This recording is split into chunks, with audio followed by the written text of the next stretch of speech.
Hello, hello, happy Friday, happy Friday.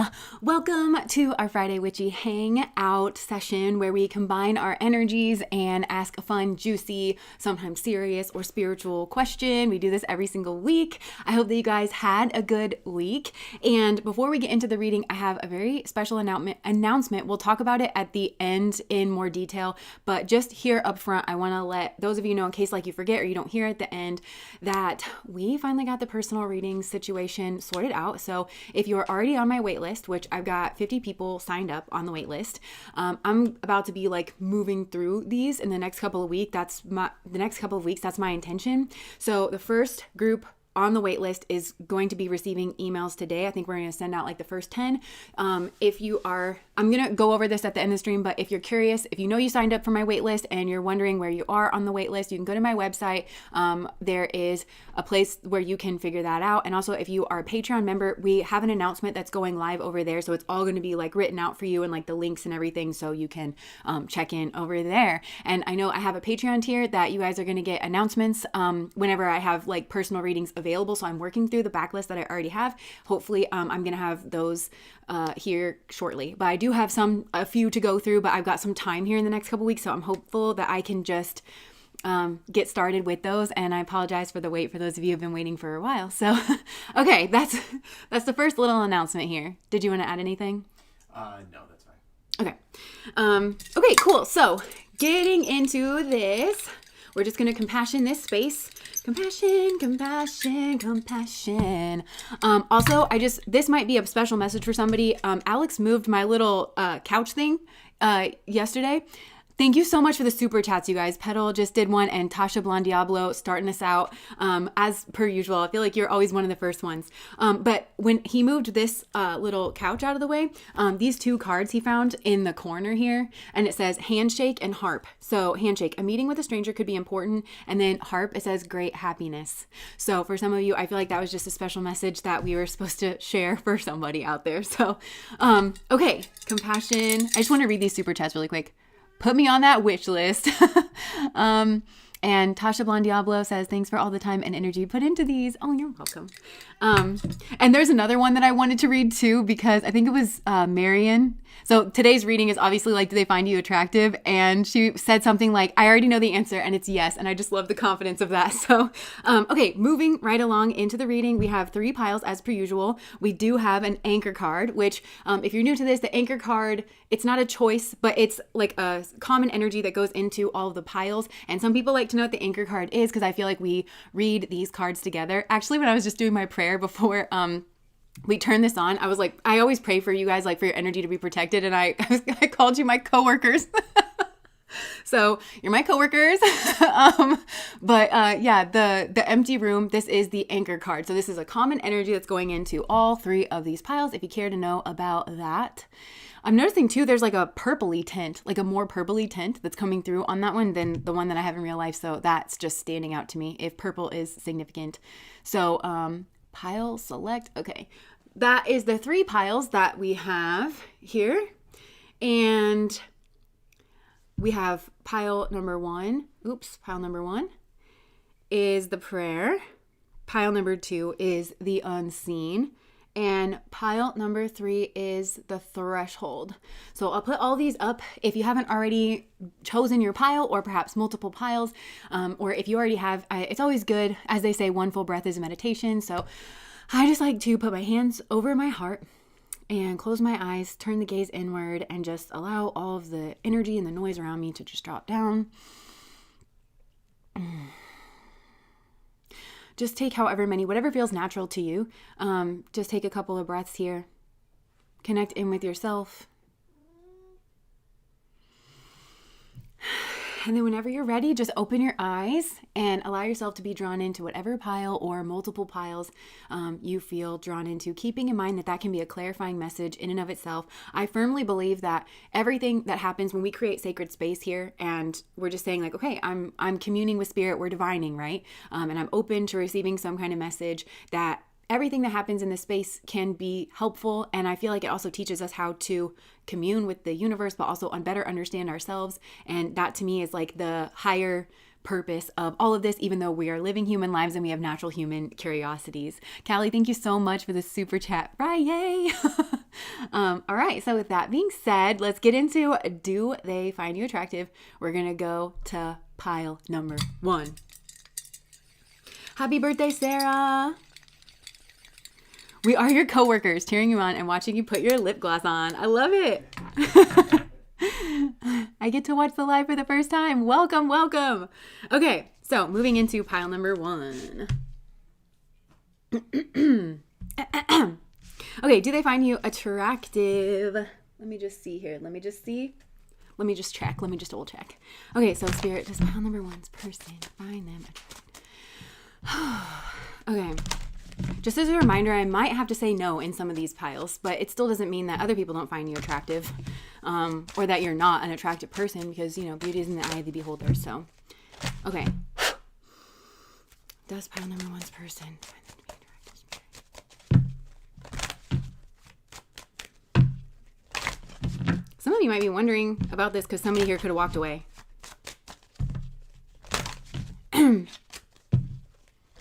Pile number 1's person find them attractive. Something's gone on here, I feel like, in this space. Okay, interesting. I feel like yes, but it's like a secret or it's hidden from view. And it might be, again, because like this person walked away, and it's interesting because I think that they went to pursue like their own empty room. So maybe this person like needed time alone, or they were going through like a single period, or maybe they wanted to be single or something, or you did. I don't know. But I feel like the answer definitely is yes. There's so much secret energy here. I just heard stop playing with each other from Divergent. So I feel like there's some kind of like confusion. There's been some kind of like games here. And somebody is trying to like reach up. Maybe somebody here let the other person down. I don't know which way this goes. Somebody here could have let the other person down, or like there was a lot of confusion because I'm getting that with this bird's nest. And also the bird's nest, it's home energy, right? So I feel like there's something here about like home. Where is home? So there could be a question about like, where are you living? Like, or where is home? Like, is it over here with me, or is it over there? Like, where is home? And also, but that home energy to me, it's like attachment style stuff. So there could be some kind of like attachment issues where it's like, I'm strongly getting anxious and avoidant. So one of you could be anxious attachment style. The other one could be avoidant. And there is a lot of like attraction there, but then it's like you speak very different languages, because the different stages in dating, it's like one of you prefers that and the other one prefers the other stage of dating. And there could be this kind of like push pull power dynamic thing, because avoidance notoriously like to get things into the stable phase. It's like, I don't want to be surprised. Like I get very anxious, you know, about like, because something was always popping out at me, you know, like when I was a kid, nothing was ever stable unless it came from me, unless it came from within me. So I only really trust myself. So I need to pull the relationship from the like, oh, la-di-da, to like the stability phase for me to kind of like breathe. I'm going to like just exhale out, right? But for an anxious attachment style, they really don't have any faith in the stability phase, because to them, that's the boring phase. So it's like they really only trust that somebody's going to stick around if they're surprising them, if they are, if it is the dating phase, if everything is like romantic, you know, but that's not going to stabilize. So there could be some kind of like power imbalance here, and it's causing some kind of confusion. But I feel like somebody's trying to like raise their vibration because somebody here is like walked away. And so there is that. And I feel like there is that on both sides, but there's also death energy here. There's ending energy here. Somebody here could have felt like very, what's the word? The word of this emotion on that fish's face, like indignant, you know, or like just like, you know, and they like felt really like maybe it was a power game or a power dynamic. I really just, I think maybe for somebody, for one person it could have been, and for another person it could have been defense. And again, I'm seeing that push-pull power dynamic. So it's like, for one person, it was a power move. I want to, Luna, the moon energy, and the moon energy came out here as well. So it's like one person wanted to pull it into their phase. And then if they pull it into their phase, the other person wants to pull it back. So I think that power dynamic defense energy can kind of switch. And I want to clarify the power thing here as well, because yeah, sometimes the power thing can be very conscious, but Pluto is a very unconscious planet. Okay, it is. And so sometimes the way that we exert our power, it doesn't come across like overt power. It comes across like something else. And maybe it comes across as like, well, I'm just being defensive. But actually, I just heard defense is the best defense is the best. The best defense is a good offense. So somebody could have offended someone else and they were like, no, I did that to defend myself. And the other person is like, I wasn't in your space and I was not bothering you. Like, you know, that kind of thing. And you came over here, flicked me in the face, and then called it defense. Okay, we're not doing that. Like, it could be that what one person here calls defense, the other calls offense. or like somebody here could have really been offended, or the other person could have been offended. And I feel like the way in which both of you kind of like go back into your shell, it doesn't make sense to the other person. So there's this kind of like ending energy, but then there's the feelings are so powerful here that both of you are kind of just like looking out at the other person like, what? Like, you know, I know, like, what? You know, I feel for you. I thought you felt for me, but the way you're coming across to me is confusing. I feel like this is a power game. I feel like there's something secret. There's something secret. What are you hiding here?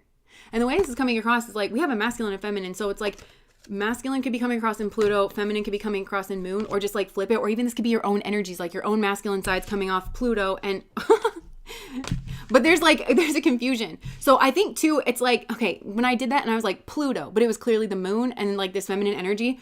So there's just such confusion and chaos here, because I feel like the feminine could have actually been in some kind of like open energy or trying to reveal something that was hidden or her vulnerable side. And then this guy was like, no, like that's a power game. And she was like, it's not a power game. I'm trying to like air some shit out. Like clear, there's something that needs to be spoken about here, but you both have to be in the energy of open-handedness. I really feel like this relationship will not work. I think both of you have had that thought, like it's not gonna, and there's a lot of emotion behind that. It's not gonna work unless you're able to like sit down and really speak openly. And I feel like the feminine may have been trying to do that, but I think it was misread as like a power dynamic, or that there was some kind of secret, something hidden, and she was actually like being open-handed. So somebody here just like had to walk away. And maybe maybe the masculine did walk away here, but the feminine was actually reaching out and saying like, I'm just hearing, I know that you've been hiding things from me. You were on your petty little bullshit is what I just heard. And so I moved on. Like I had to defend myself, so I moved on here. And so it's like, I'm about to like come clean to you. Like, I'm just going to let you know what I feel you deserve to know. I'm going to treat you like an adult. We're about to sit down and have a mature relationship, or we're going to have a mature conversation to see if that's possible, to see if that sits well with you, to see if that sits well with me. And then this masculine was like, you're being a controlling a-hole, and this is a power dynamic, and I'm going to leave. And she was like, oh, look, you're being a power dynamic and you're going to leave. So now there's just this empty room. It feels like there was a lot of promise or something in this relationship, and then it was just like blank. It was just like empty. But there is a lot of attraction here. And there's a lot of feeling here too. Because like there could be there's definitely there's a lot of moon energy here. So I'm wondering like if this is like a moon Pluto, again, that's very strong energy, and you both have such a strong impact on the other one's emotions. And then that scares the crap out of you, and then you pull back. So it's weird because I feel like there's an attraction here. Yes, it's a very deep attraction. It's attraction on multiple levels. And this is just that feeling of like, you just feel like home. You just feel like home to me. But when you do the smallest shit, and I feel like this is true like on both sides, it's like you breathe a little bit too loud and it just blows up over all my papers, you know. It's because it's hitting right in like the moon space. There's an emotional attraction. I really strongly feel like there's an attraction. I don't know if you've been in each other's homes, or it's like the way that you live, your cycles, your routines, like all of that is very attractive here as well, but it goes so deep. So I really feel like this is an exercise in sensitivity. It's an exercise in really listening to what the other person is saying and trying to make room for the other person. And that's possibly in the home environment as well. Because there could also be, if you live together, some of you have a family with this person, or there could have been power dynamics about this. This could have been somebody trying to get you pregnant in order to have some kind of like power over your emotions. Somebody here is like seeking power over your emotions, and maybe it goes back and forth. But also I feel somebody fighting it's like, these are my emotions. Like I'm trying to regain power over my emotions. Like I don't like that you are just moving around in here. Like, you know, like, can you sit down? And somebody else, I don't know. And then the anxious attacher person might be like, isn't this exciting? And this other person is like, I'm just feeling so tender, you know? Yeah. So I feel like there's just a sense of loss here as well, but also Pisces is a sign of transcendence. So I feel like maybe, it's like, is this a loss or is this a transcendence, or possibly like having a loss here in this space leads to some kind of transcendence, possibly like in a family space.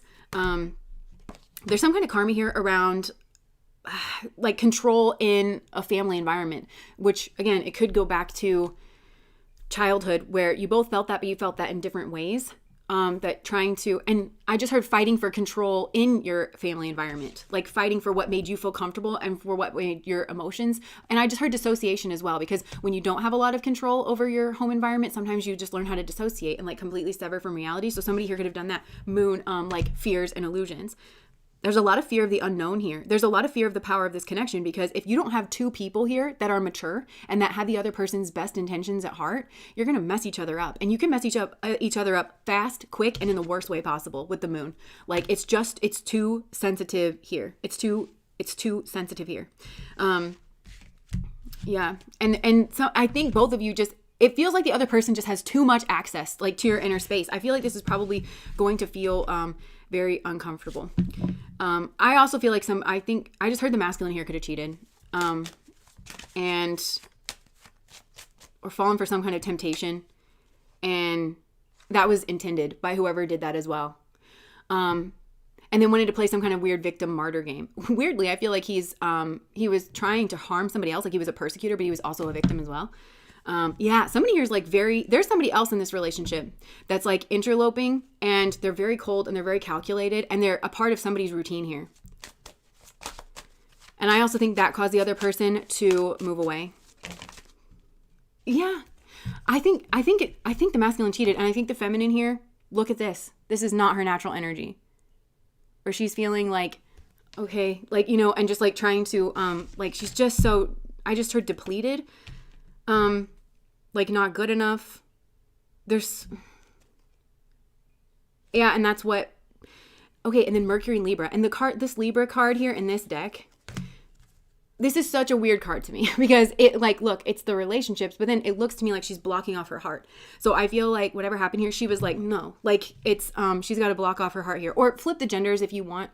But it could, if you are the male in this, then it might feel like you were in your feminine energy, you were in your receptive energy, and you were the one like reaching out. So take this however it resonates. That's the way it's coming across. But there was some kind of, it was the Mercury energy in Libra. So somebody here, again, it's like, I'm looking to see if you are speaking the relationship talk to me, or if you are speaking in relationship platitudes, but you're really got some shit going on here. And this is a very psychic connection. Somebody here is like very intuitive, or I think both of you are actually. And somebody, if they don't know something, they feel it. Especially because, like, it's just such a sensitive connection. This would scare me. I just heard this would scare me. Being involved with you would scare me. What you did to me in the past, you having this kind of access, it's too much. It's too much here for somebody. This is so stupid. I feel like whoever this third party is was trying to piss off this other feminine, and then she just stood in her power and like blocked this off, and then got this other bitch pissed off. She's like, how dare I didn't ruin your life and your heart, because whoever this is, I just heard a mortal enemy to this other feminine, doesn't have an impact on this feminine, sees this masculine and this feminine as having this like very sensitive action, and was like, finish her. And then this masculine was like, okay. Yeah. So I think there could be some bad blood here for sure. But it also feels like it doesn't come from the two of you necessarily. It comes from this push-pull power dynamic. And I think from somebody allowing somebody else to be involved in a place where they shouldn't. I kind of think they are going to regret that. I really feel like this masculine could be in a power dynamic in his home space and is like looking out, or will. And it's with somebody from his past that wanted to, blind. So this could be another reason why you're like, I don't even know that this man finds me attractive, Because I think he went back to somebody here from his past. Why is there so many interlopers on his side? There's so many, and he's not putting any walls up to any of them. So I feel like that's what got involved here. That's what messed things up here. It's too sensitive. There's too many people involved. You're not showing me that your attention is on me. You're showing me that your attention is everywhere else. So I feel like I'm strongly getting that the feminine here doesn't feel like attractive, or doesn't feel like the masculine finds her attractive, or that he's not prioritizing her, or that he's not being baseline respectful. I'm talking about in line, in the school cafeteria, baseline respectful. Doesn't feel like that. He'd rather play a little power game. I just heard with his hose. So it's too real between the two of them, and he's choosing things that are too fake. And he's also blinded by the light. This man got tempted away from the situation. So if that's why you're wondering if this person finds you attractive, they hardened their mind to this. Yeah, I feel like they do, but I feel like there's this weird dance of like leaving, and hold on here. Yeah, there's been a breakup. Walking away, ending separation, it's over. I feel like somebody here just said that.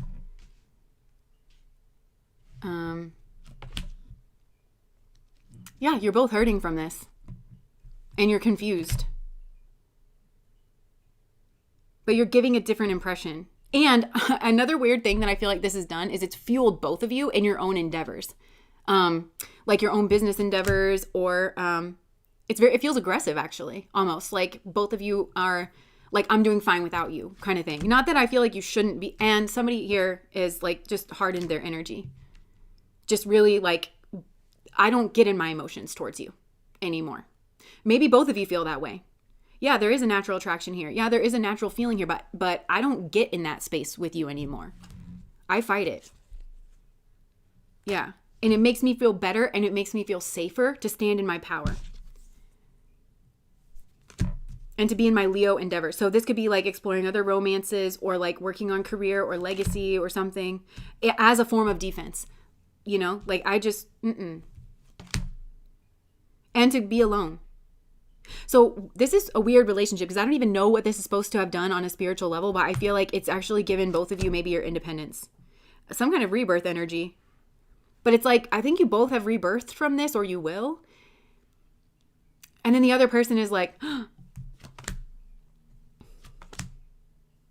and that's when like you kind of look back to the past. I feel like both of you are going to be curious about each other probably like forever.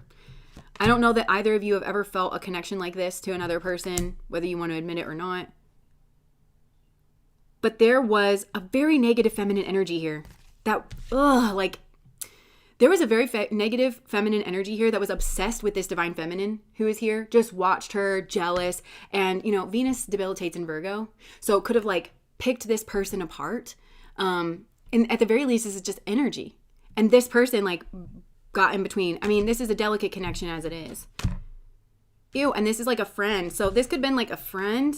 Maybe they pretended to be this divine feminine's friend in order to like pop out, or pretended to be his friend, or this could have been a mutual friend and it's like, I'm effing your man. And then this feminine was like, yeah, actually she's very psychic. This also could have like, I think everybody involved in this situation is psychic, to be honest. His mom, if it's his mom, the mom may have actually sent a friend in, and it doesn't even have to be a romantic interest friend. Could have sent one of his friends in towards him, even just like one. She's like, I know you guys snort the powders in the I know that this person has like a negative effect, but he's gonna pull you away from having a steady girlfriend. He's gonna piss her off. He's going to be the one in your ear saying like, no, don't settle down.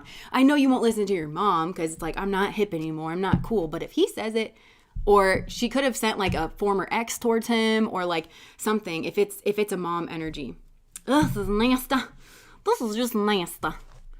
Yeah, and I feel like this really did a number on the feminine basically. But it also acquainted her with her earth energy here as well. And the feminine didn't feel attractive for like a long period of time. I also think that's what it was designed to do. This is spiritual attack energy. So maybe that's why some of you are asking this too, because I feel like this could have robbed you of your joy or like a sweetness. I just saw you being so like light and joyful and like playful, and then this happened. This is like a bunch of heavy energy, and I feel like you were not expecting it, because I think there could have, I saw that with the sun and I didn't really say it, but it was like there could have been a light personality kind of like overlap here, and you were like, oh, like I like you, you like me kind of thing. I feel like there's also a lot of communication in the eyes. Like you could really like each other's eyes, or there's a lot of light that shines through the eyes, a lot of communication through the eyes. And that's not just like longing glances or anything. I feel like this is like very expressive in the eyes, like faces, like where one of you will be like, and the other person will be like, and the other, it's like you're having a whole conversation. It's very subtle. This is a very subtle energy, actually. So you could have been very drawn in by that, and you were like, oh, yay, this is like lighthearted. And then boom, this was just like a heavy hitting energy. I'm just hearing this very clearly. This was a spiritual attack against this feminine energy, because all the ingredients were like here, and it was meant to like hit her in the heart space. And it did. I feel like it really did. And I feel like it was also meant to get her in her head. And it was also meant to knock her self-confidence, so that she didn't believe in herself, and that she didn't think that she was attractive, and that she thought that all these other people are better than her, and that it was really meant to do that, to like kind of, but I heard the light side of things say it was meant to put her in her cocoon. So I feel like, yeah, the dark side wanted her to be like, oh no, like I'm not good enough. And the light side was like, go in your cocoon. And that's the empty room. So it was hermit mode for her. And then it was, because she got like cracked open. And so it was kind of the, the Japanese art of like putting the gold in the cracks to like make something more beautiful.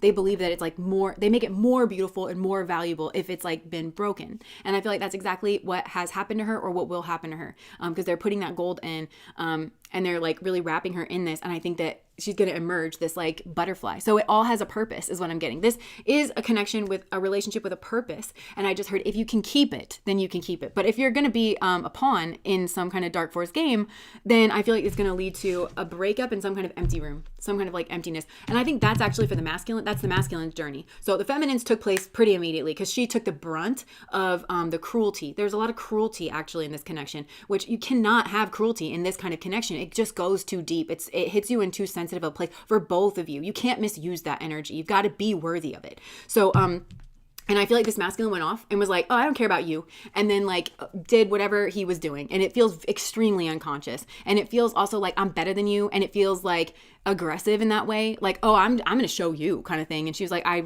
liked you the whole time. I don't need you to show me. I'd rather you, if you had a heart, I was hoping that you would show it some. Yeah, hold on. I can tell you lying. Get the fuck out. Don't yell at me. Like, yeah. So I just heard she always loved him and he always loved her. And I just feel that this was a very confusing connection. And I kind of get the sense that he took a giant dump on this connection and then like walked away and was just like, yeah, I'm better. And it's like, nobody said that you weren't. Like, actually you were the one kind of pummeling her in the heart space. And so he's going to go off and I feel like he's going to build with somebody else. And I feel like that's going to be a very controlling situation in the home environment. I think it's going to mirror in some kind of weird way the early childhood environment. And that's especially true if this was like his mom, because for some, he's going to go back and live with his mom. And that might be because he had an opportunity to build with you, but it's like, I don't know, something could happen here and it just like puts him right back in that space. So it could be like the actual mom. So it's just a repeat. It's like 2.0 of that. But it also could be this mom sends somebody back to kind of pull him back into her clutches. And that feels like on an emotional level, because there's transformative energy here. You feel so powerful to each other. Like this is such a deep connection that it can break like these kind of karmic relationships. You can be so like drawn towards each other that you're going to be like, he could have put her in her place. Basically is what I'm getting for this connection. A man leaves his mother and the bosom of his mother and he goes and he joins with his wife. Like that's from a Bible quote, right? There's that kind of connection here. But I think he's going to go right back to her in some way. I do think there's a mom thing here and it's like a protective mother energy. So he could just marry his mom, like in another person that he thought was like so much better than you and like whatever, out of his like kind of energy towards you, which he should never have been in. He should just never have been in that energy towards you. And I feel like this ex, it's an ex. I feel like for some of you, like he went back to some kind of ex. This is a very controlling person and they want to actually, it's the same energy levied at you, the controlling energy with the moon energy, pregnancy, vulnerability, home. But I feel like it's under the guise of being a protective mother. So everything comes back to, but it's actually like dominance and tyranny. And I feel like he's got to confront those energies because he was always going to confront those energies. He had a partner in that, like you both felt very sensitively. So you were both going to have like a dog in that fight. And then I just feel like, yeah, they moved away. So if you're wondering if this person finds you attractive, because I think they left you in the dirt and stomped on your face. Like I'm literally getting very cruel treatment. And it feels to me from the masculine towards the feminine. I think he involved other people, at least one other person. And that is a very negative person, like that was obsessed with the woman here, actually. Wanted her to hurt for some kind of evil reason that I don't want to look too much into. And wanted him to do it. And so, because she knew she had no sway over this person. So I feel like that occurred. And then it made the feminine feel like very bad about herself for a long period of time. So I think some of you, I'm hearing a better question is like, do you see your own attractiveness now? If this person like left you in the dirt, it's about your own self-esteem. It's about your own self-care. It's about the way that you look at yourself. Like you are worthy and you are valuable. He was doing this because he felt strongly for you. You were doing this because you felt strongly towards him and you didn't understand each other. You didn't understand like what was going on here. And I feel like the feminine I'm seeing her just like confused and like, what? Like just not even at him, but like God and like the moon. And like, why would you have me attached to this like horrible man that just like did this to me? Like I'm seeing her crying and just like in pain and just shocked, like just absolutely shocked. I just heard this is a feminine who felt like she could trust her feelings. This feels like overall, like my feelings would never lead me astray kind of thing. And my feelings led me towards you. Why are you shoving me in the dirt? Why am I in a bush? Like, it's just, this was ambush energy. This was like total betrayal, total shock. And it was designed that way and I just feel like he's not up to snuff here. Like he needs to grow up. This is a him thing that he like put in you. So I feel like that's what your guides are actually like most concerned about. Okay. And then I just looked down and saw this handshake.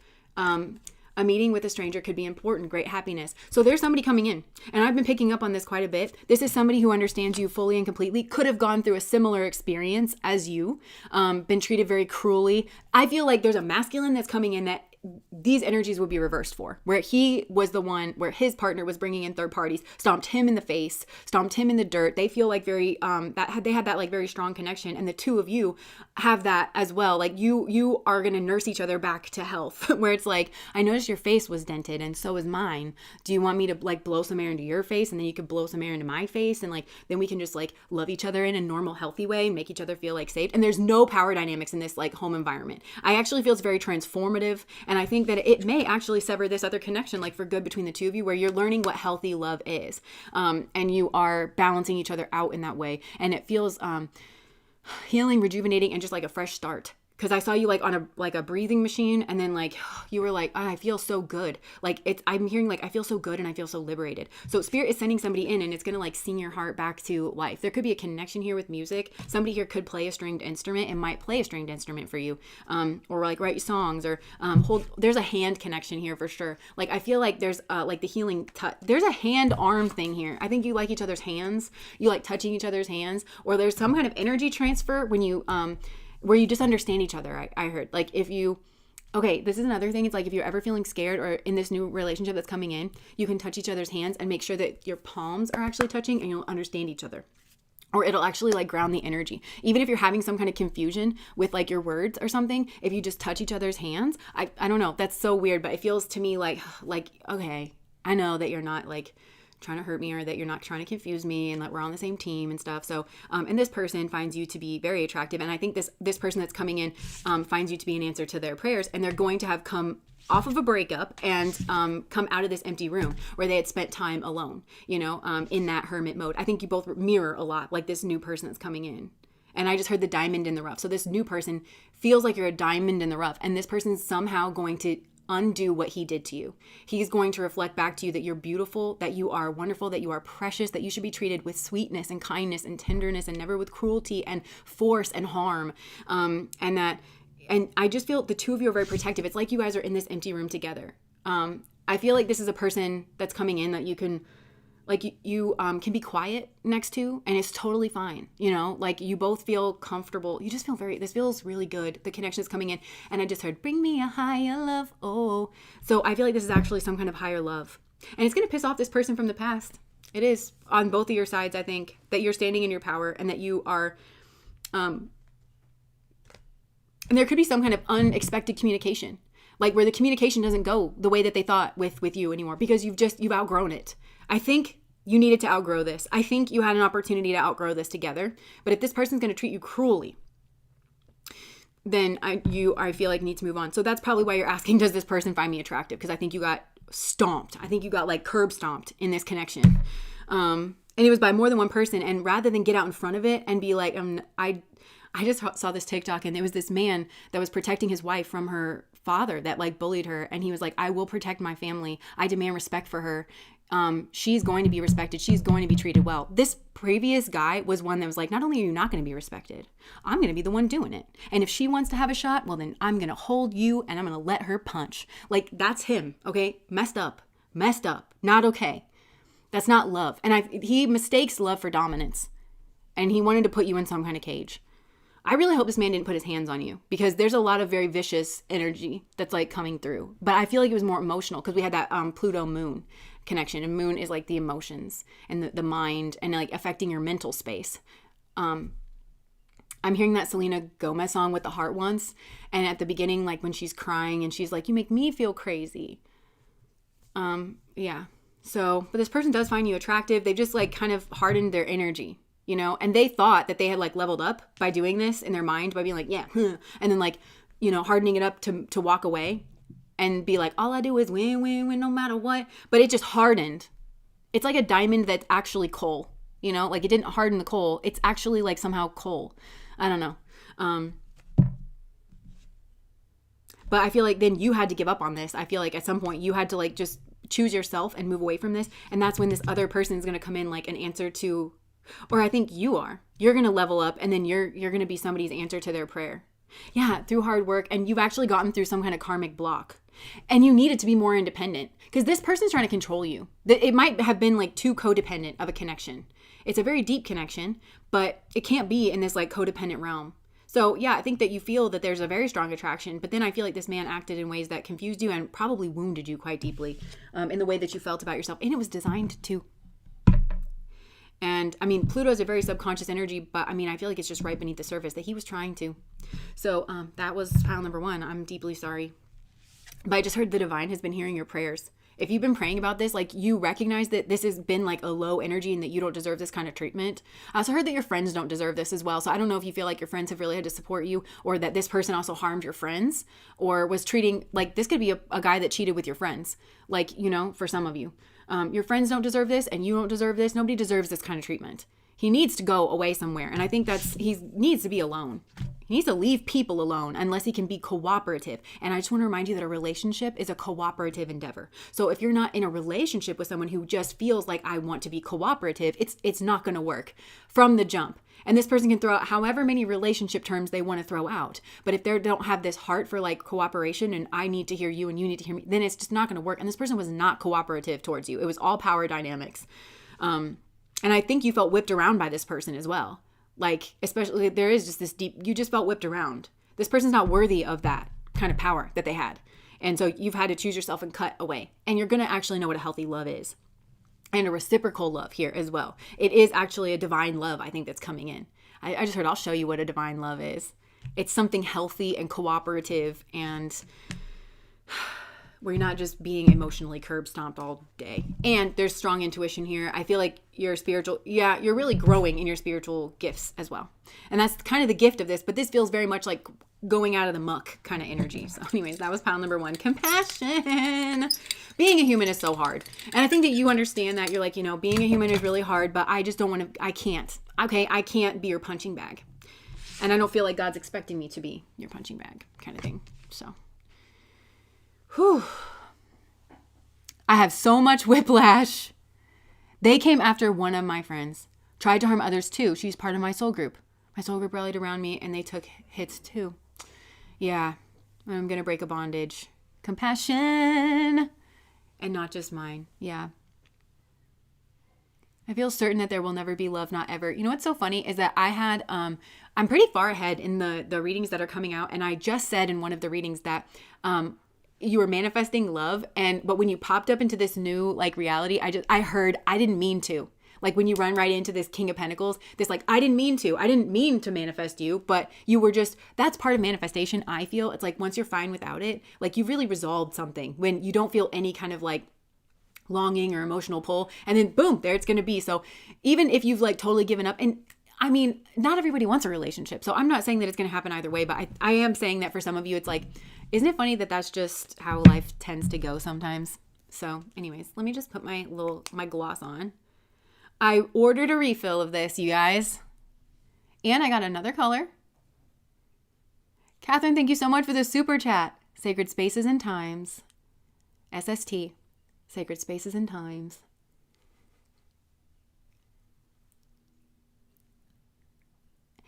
This all just happened to me, and he really helped me process it. I'm comforting myself that he did the effed up stuff because he loved me, but we are no contact. Yeah.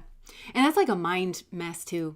Okay, I want to say this as well because I saw this TikTok, and it was this man, and he started off his TikTok with the quote from that. It's a Trevor Noah quote from the book that he wrote. It's the one that goes around. It's something like, his mom told him that traditional men don't like subservient women. Like they never like fall in love with that subservient woman. They actually like more independent, free-spirited women because they like to chase her and like put them in the cage. And he was linking this somehow to patriarchy, that for men, like they experience love when they dominate over something.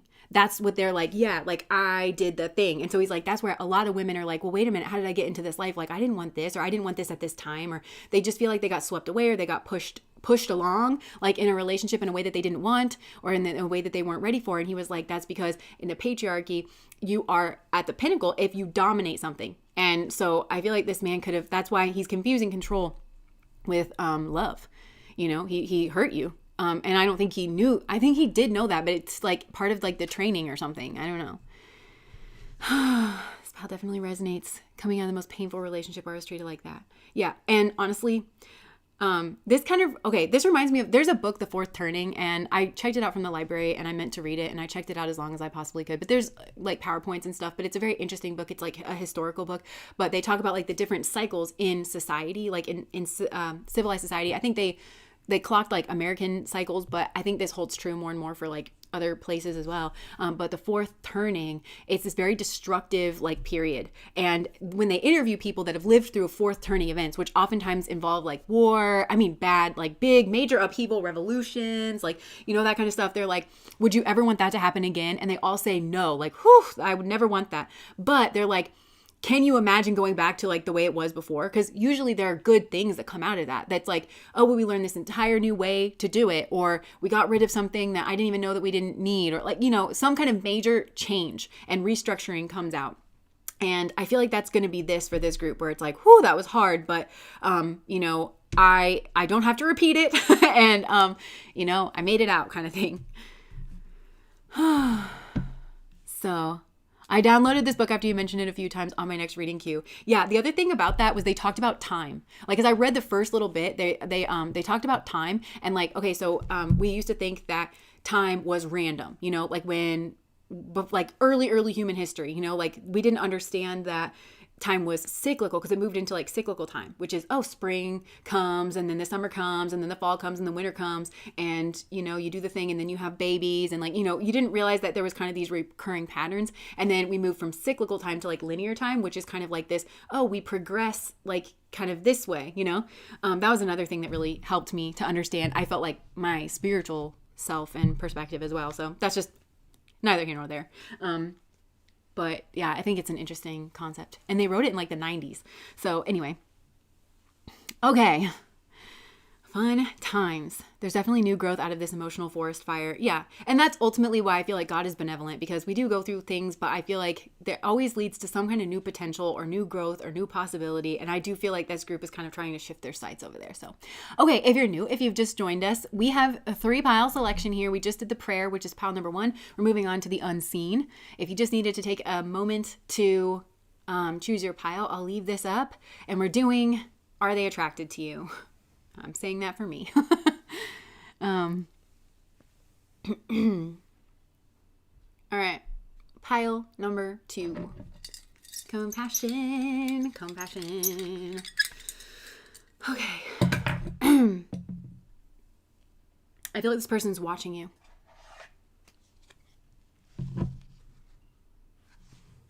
Okay, I just heard, ladies is pimps too, gone, brush your shoulders off. So I feel like this person's actually watching you. For some of you, this is like a continuation from that energy. Like, this is a person that's watching you move on. I feel like this person's spending a lot of time alone, actually. They're in their like hermit mode. And for some, this person is like, they're very sad, and they could be like not in a great place themselves. They're like drinking. You might not see this about this person, that they're not, you might not see that they like you actually, or that they find you attractive, or that they're watching you. For some, this person could be dreaming about you. For some, this could be a person that you just met, even, like, because I just looked down and saw this, like this meeting with a stranger could be important, kind of a thing. Yeah. Let me just see. Does this person... Okay, I keep going to like the what's the tea card. I feel like this person wants to know what the tea is on you. So yeah, I think they find you very attractive. I think this person's sad. Okay, so if this is an ex, I feel like this person's sad to see you kind of like moving on. If this is a new person, then maybe this person is... they're trying to dust off... They could have ended a relationship or something, and so they're looking at you, and they are feeling like maybe you could be like their next love interest or something, and you're kind of pulling them maybe out of like a dark place or a dark stupor or something like that. There are 2 of them in this pile. Interesting. Okay, so I feel like this person's not feeling the best overall. So for some of you, it's like they might find you attractive, but they don't feel like they're in the best place to like come forward or to ask you out. So they are kind of just watching you from afar. Okay, what's the tea? Bad karma, legal issues. Okay, so this person is going through a difficult time. They could be going through a divorce or a breakup for some. And I feel like they're not ready to, this person's definitely not going to make any moves. I think they find you to be really attractive. I think I'm seeing your energy as the star to this person. So you're really different and you're really unique. If this is a person from your past, you're different or you're unique from the person that you used to be in some kind of way. And I feel like this does include your appearance. Something about like your appearance or the way that you dress or even like your demeanor. But I think part of that is maturity, because I'm seeing the star card from one of my decks where it's like an older woman and she's got like silvery hair under the moonlight. So and if it doesn't mean that you have to be like old or graying or anything like that, but at the very least it's like there's an elevation, there's a maturity in your energy, in your space. I feel like also because I'm seeing her, she's kind of in a temperance pose stance. So I feel like you found your balance. I kind of feel like for a lot of you, this person's struggling with alcohol, and because they're going through like this really dark night of the soul. And I don't know that this person has, I think they see you are actually an inspiration to this person. And I honestly think that you were sent from God, like you were sent from the divine. Look, handshake, a meeting with a stranger is important. This person feels like meeting you was actually very important in their life because you're having some kind of healing effect. This person is wanting to follow you out of the darkness, and they see you as like kind of a blueprint that they want to follow. So you're attractive on a lot of different levels. I think for some of you, this person doesn't feel good enough for you. So they almost don't dare to hope that you could feel the same way about them and that you could be attracted to them in the same way. But this person's very attracted to your overall energy, to your path, to the way you express yourself, to the fact that you have healthy coping mechanisms and possibly like very healthy friends. This person also finds you very intimidating, fierce. I just heard fierce. And they like that you have passion and the drive to go your own way in life and to kind of break away from the crowd, because this is a person who feels very consumed by the crowd. And I'm kind of getting that this person got drawn into the wrong crowd at a key moment in their life, subsumed by and I just saw it was like an amoeba or something that just kind of like came up and like grabbed this person and like sucked this person dry is what I'm hearing. So they could have lost a lot of money, sleep, energy. I just even heard beauty, like this person may have felt like weathered or something because of the kind of lifestyle that they were leading. This is very much like bar energy. I just saw a motorcycle, but it's like, yeah, I was drinking alcohol kind of like leaches nutrients from your body, and then I was staying up all night. So this person kind of just feels like very weathered in their energy. They feel that way.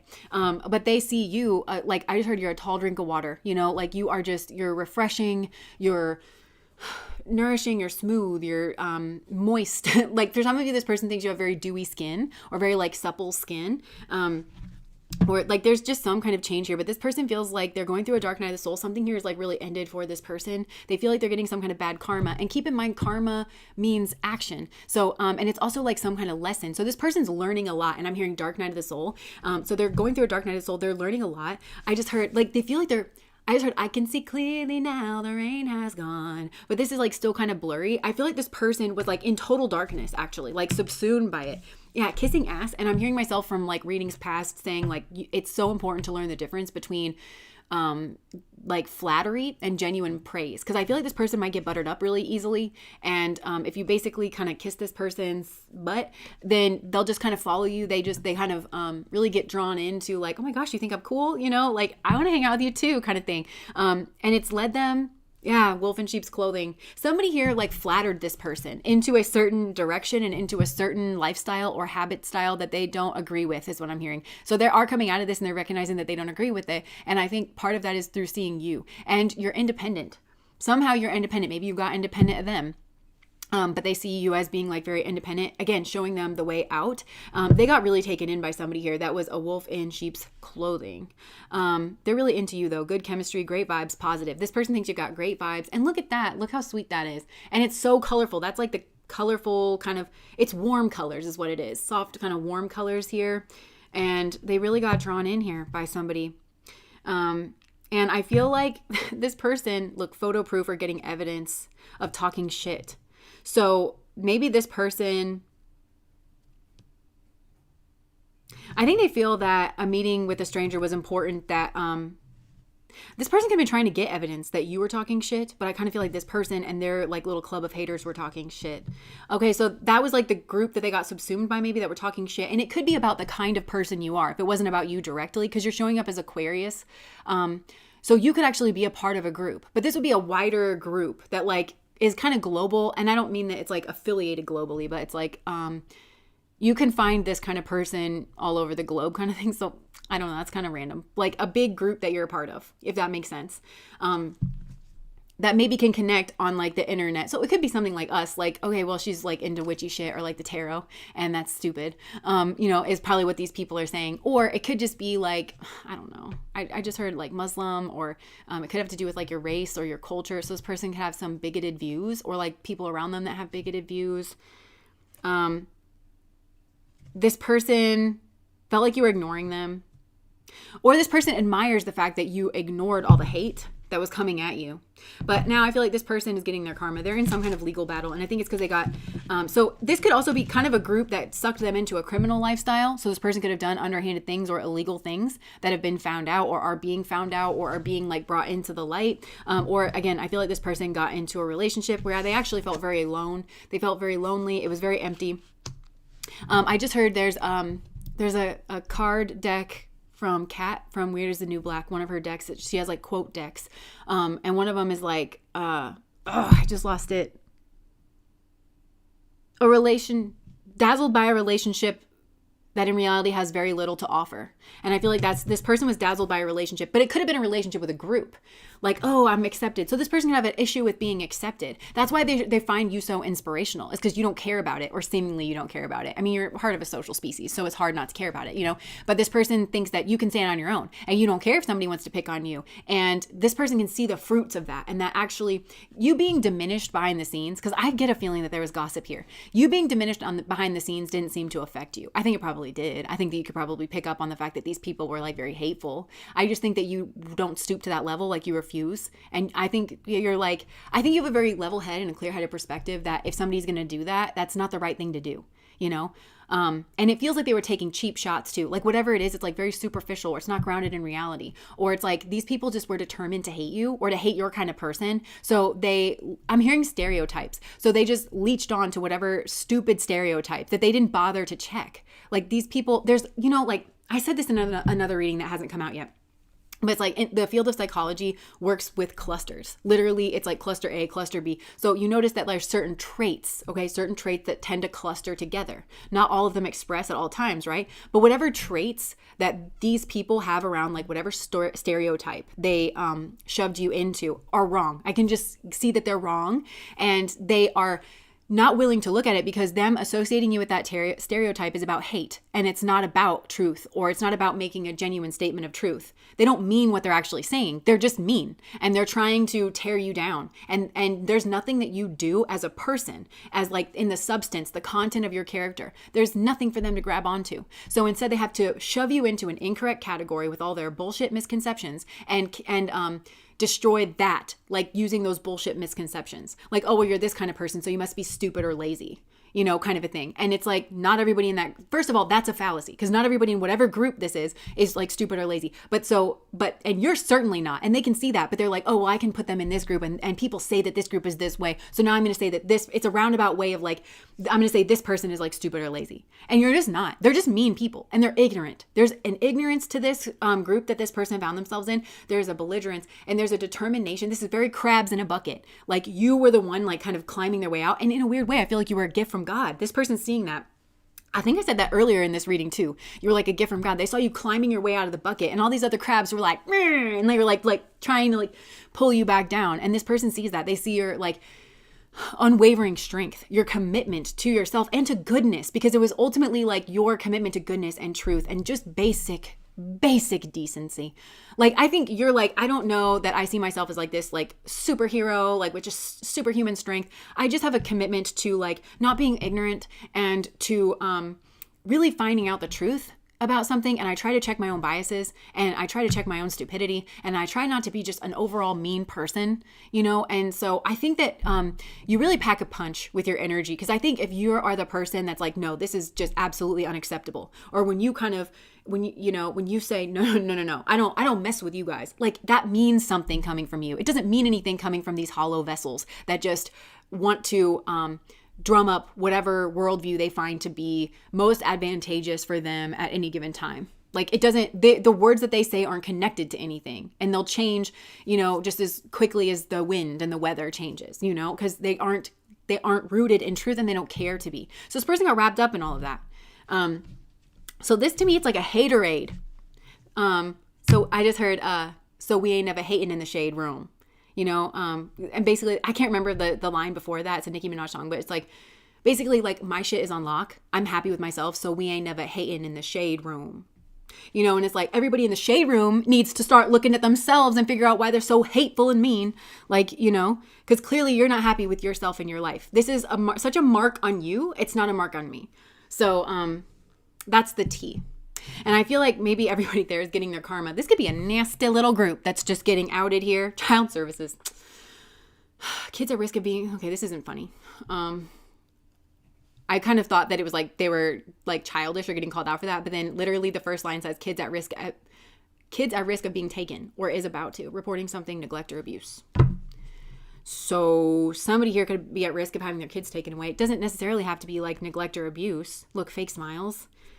So again, for some of you, this person got involved with somebody who's like fake smiles, and then they like wanted them for clout, or they were an obsessive lover. Gross. And so now they want to like take their kid away or something, and they could even be lying on this person just the same way they lied on you. Caught a case. This one, like the bottom of this is all about like STIs and stuff. So, they could feel like that, but also like they could be just that they, had a child with somebody here that is like kind of catching a bad rash that like won't go away. You can't get rid of it. 18 years. She got one of your kids, got you for 18 years. This person doesn't feel like a boss, because the boss daddy card came out and it was flipped over here. And it says stable, rich business owner, CEO, big D energy, but it was on its head. So this person doesn't feel in their power because of what they've done in their life, but you're queen rising. So yeah, they see you as very attractive, but this person also doesn't feel on your level at all. And this person also, I think, sought out the shelter or the comfort of the group because they thought that was going to protect them in some way, but it ended up being the downfall of them. Bankrupt. This person's having money issues and creativity blockage issues, because I feel like this person's stuck in survival mode. And they may have something that they have to fight off, whether that is some kind of illness or whether it is like a court case or something, and it's depleting them, it's draining them. There's something here depleting this person of their like money, their sanity, their self-confidence. Child services keeps coming out. So there's something to do with the child here. Rejected. I think this person has some kind of childhood issue about being rejected, which is why they just seek out the comfort of the group, even if that group is absolute trash. Because whatever group this person found themselves a part of, it's absolute trash. And it's girl fight energy, arguments, physical fight, at war, competing, forcer, and an offer. So there's a female energy here that was maybe a part of this friend group, and they were very forceful, forces things on you, forces their way, uses force to get what they want. Yeah. And that could even be schmegs, because they were like, you want to do family planning. You don't want to have a child with me. You don't want to be in a relationship with me. You don't want to ask me to marry you. Well, you shouldn't be dumping certain things in me because I'm just going to make that decision for us. They're a very forceful person, very aggressive person, that this person is like around. And they wanted to force their way in to make some kind of an offer. This person also could have tried to force this person to make an offer to you, but you rejected this. And I feel like you could have had an intuition to reject this offer as well, because somebody was some kind of idiot here was aggressive and was like, make this person an offer, but they wanted to hurt you in some way, to like maybe get you alone or to make you feel alone or to make you feel rejected, but you just triumphed right over this. And now they're having legal issues with somebody who hates their spirituality, like who hates the light side of them and is trying to extinguish it. But I think that they saw this person hating on you and like just jumped on the bandwagon. I just heard Fake Ass Bitches by JoJo and Remy Ma. It's like, go ahead and jump on the bandwagon. You, your money, and your lame ass friends. Go ahead and jump on the bandwagon with you fake ass bitches. Yeah. But this person definitely finds you attractive. They just, I'm hearing that song. It's like, she's so high, high above me. She's so lovely. Yeah, Cleopatra, Joan of Arc, Aphrodite. Like, this person thinks very highly of you. They find you to be very attractive. This person has a lot of dreams about you. They just fantasize about, like, what if they hadn't have done all that? What if they hadn't have made themselves your enemy? What if they didn't go along with this horrible group? What if they didn't do that? What if instead they like made you an offer and you guys had this beautiful love? What if they rescued you? Like, this person needs to rescue themselves. This person is not able to rescue themselves, but they're like, what if I rescued you? And what if I was the King of Pentacles? And what if you looked at me highly? And what if I had skills? And what if I had everything that I could just do, and we could have kids together, and then I would have a strong legacy and nobody would be taking my kids away from me. And then we would have just like triumphed over all of this, and we would have kept all these bad people out, and people would look at us as some kind of pinnacle. And I would just show you that that bad man is gone. That bad man is gone. And I just heard I should have taken the brunt of it, because I think this person was like, he knew that if he partnered with you, that this group would talk mad shit on him. But frankly, what a badge of honor. If this filthy ass, mangy ass group wants to talk shit on you, judge me by my enemies. These trash ass people, they're my enemies, okay? Because there's a lot more good people in the world than this group of like 5 people that's horrid. And that's the truth. And that's the truth. You could find 10 people, because this is a nasty group. So you could even find like a regular person, and that would be better. That would be a level up. I don't know why you got to go straight to the bottom of the barrel. I feel like this is what this person's asking them. Like, I don't understand why I've got to go straight to the bottom of the barrel. There could be drinking here, because it's like, I just tanked my glass, and then I start making stupid decisions, and I just relinquish control of my life. But this person's held karmically responsible for the decisions that they make, you know? Yeah, now this person's feeling responsible for some kind of argument between the two of you. So that could also be why, if you're asking if this person finds you attractive, because I feel like this person bullied you, but you're not like 7 years old on the playground. This is like this is another thing that I remember saying in one of the readings. It was like, this is a full adult size bite that this person like took out of you. Betrayal, painful ending. And now this person, they should have defended you. That's the thing. They're realizing they should have defended you, or just defended common decency and goodness. And themselves. These people hate them as well. They could see some kind of light in this person, and they just wanted to grab this person and like make them side with them. And, you know, this person didn't see some kind of emptiness. They didn't. Yeah. So this person's like very much blaming themselves, but I can see why you would be confused as to whether or not this person finds you attractive, because I feel like they sided with your enemies and they bullied you. Wow. But they do find you attractive. They're also seeing things differently now. They're seeing the truth. That you're actually very noble in character. This was like character assassination territory. Somebody here attacked your character. They didn't attack your character, because character is who you are when nobody's watching. I wish somebody would have told this person that. Your reputation is much more, they were going after your reputation. Because you broke some kind of mold. And for some, this person was like a player. And somebody here could see that this person, when you broke the mold for this man, and that he wanted to like come after you. He actually wanted to be the King of Pentacles for you. Somebody saw that, and that's when they started some kind of argument between the two of you. He could have been hooking up with this person as well, but that's why you don't hook up with trash. So now this person caused you to cry, and I feel like it's their turn to cry.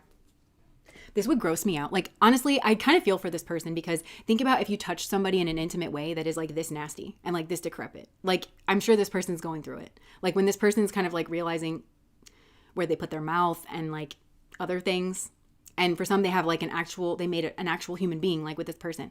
There's a lot of karma that's like hitting this person, where they're having like some kind of realizations, and they felt like they met this person and that was going to bring them great happiness. But this was just like the siren song that was like leading them off. And so this person's really going through it, and they think that you're better than them. And I think, I don't think that you're a person that kind of thinks like that, but I think the way this person behaved, this person character assassinated, bullied you.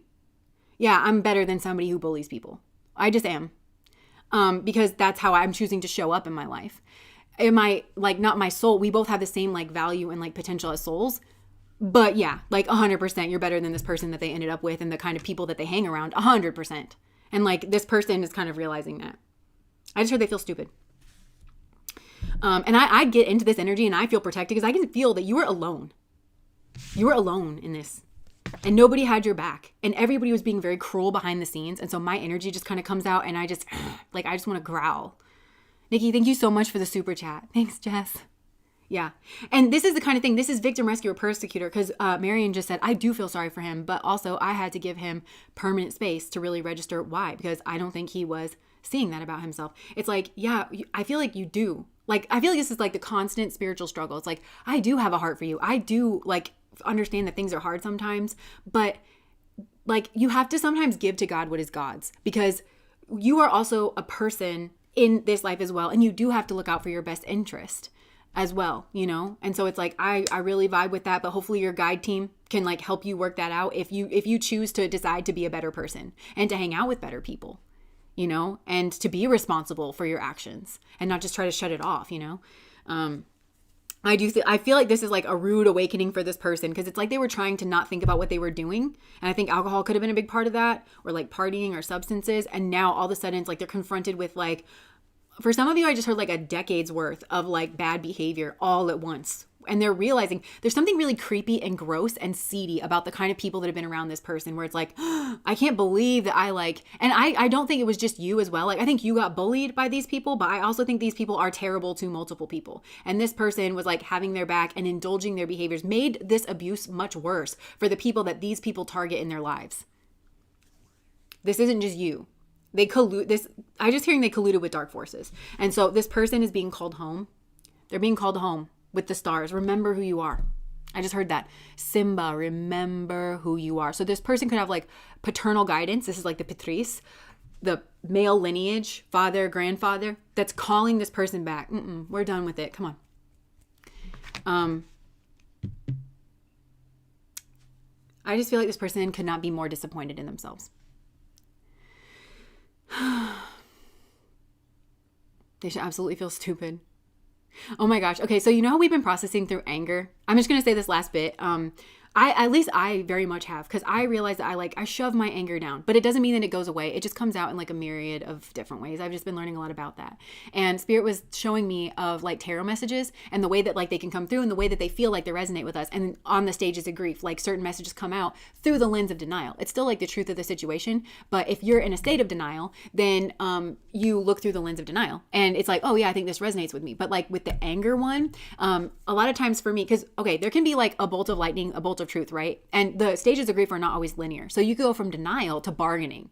Like, well, wait a minute. Like maybe that's only true on Fridays and Thursdays. And maybe it's not true on Mondays and Wednesdays. Like, you know, and you're kind of going back with the bargaining, or it can go straight to anger where you realize the truth, it hits you. And you're like, oh no. And like you start to get angry. And they showed me like the anger. Anger is not abuse, okay? Those are two different things. I'm talking about anger. I'm talking about the emotion of anger. The other thing that I want to say is that having emotional regulation does not mean not emoting, okay?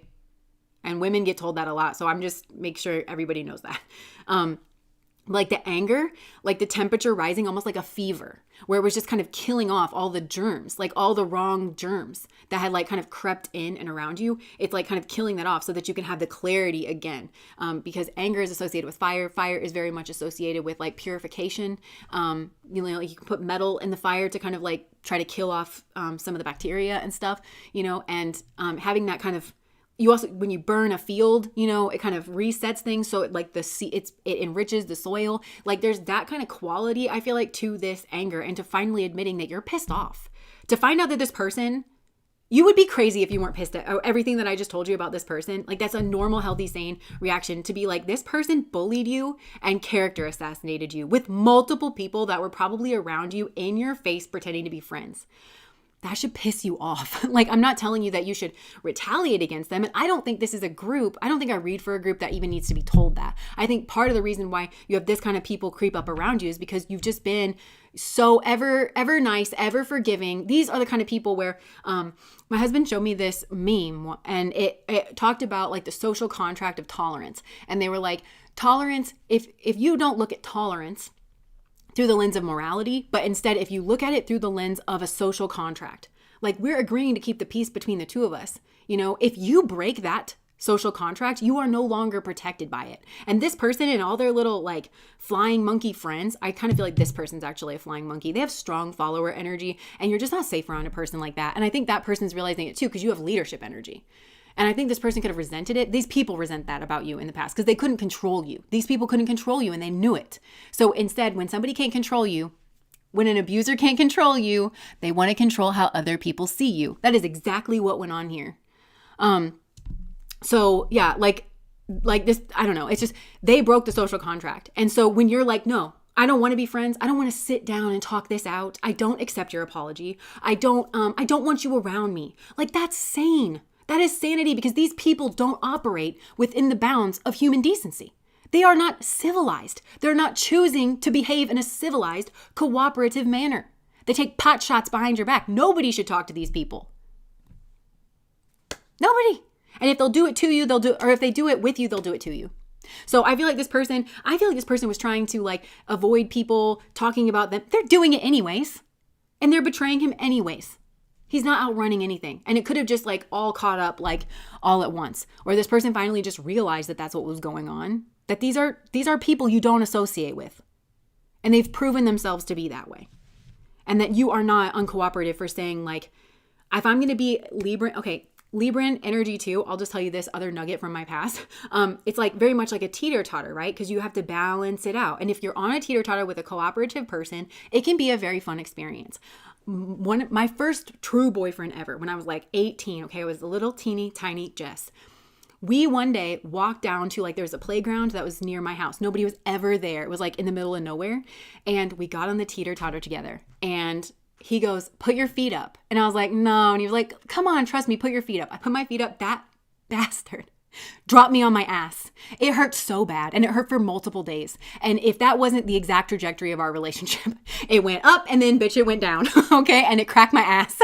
Like, no. Okay. You do not get on the teeter-totter with a person who's just going to drop you.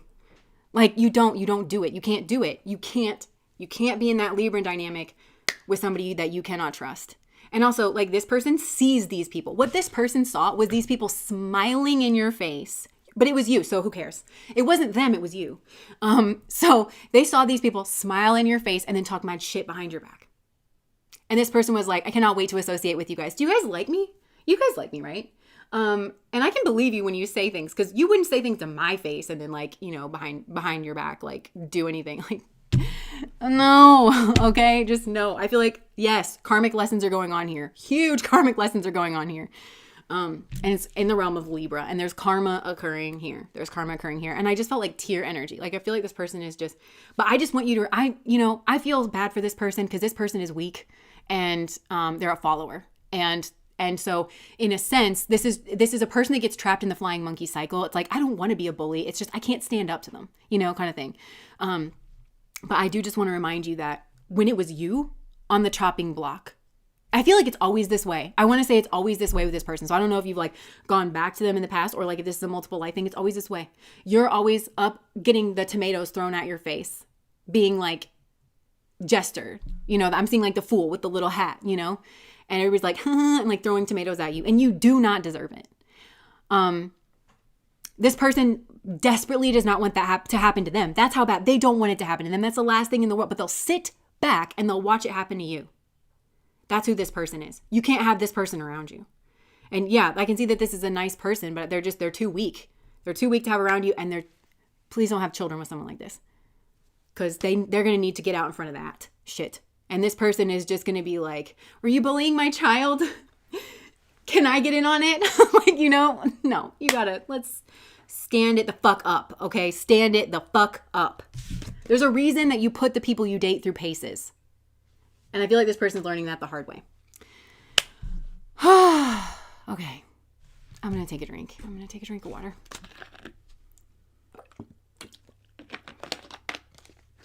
This person is so lucky that I've healed as much as I have, because I'm capable of rage, but I've had to work so hard not to hurt others because of it. Anger, but sin is not. Yeah. And rage is different than anger too. I wish we were a society that like learned this stuff in school, you know? It's like, to you, does rage feel different than anger? Or like, you know, is wrath different than anger? Like, you know, yeah, these nuances kind of do matter.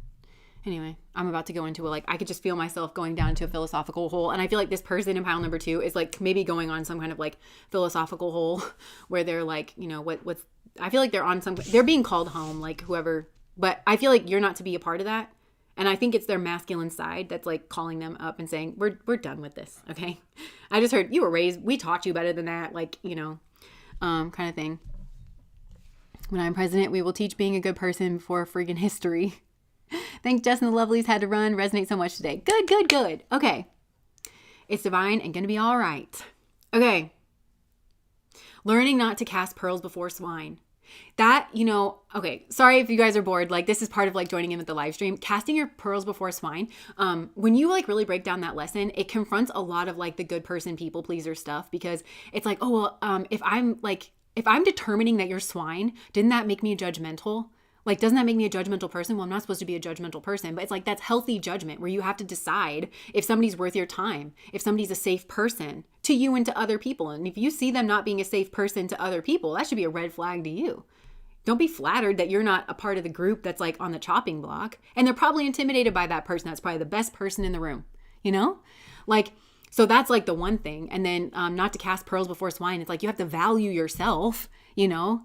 Like what I have is valuable. What I have is pearls. And it took a lot for me to make. And I had to make lemons out of lemonade because that's what a pearl is. It's like a weird bacteria or something that gets in the oyster. So anyways, that's neither here nor there. Okay, if you're joining us, here are the piles, and we've gone through the first 2, and we are getting ready to start pile number 3, which is the threshold. We can't be tolerant of the intolerant. Yeah. But they're going to blame you. Just know that. Like, they're going to blame you.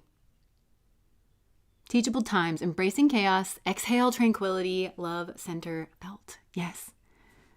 The pile number 1 guy was removed from the FM, an event which hardly happens. They have their light and their dark side. There's an internal war with the higher ups of the FM. Interesting. Compassion. Okay. Moving on to pile number 3. Okay.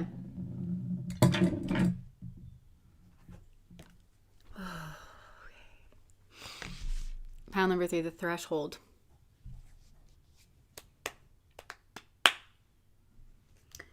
All right. Does this person find you attractive? Spirit, this person might be getting ready to make a move. Does this person find you attractive?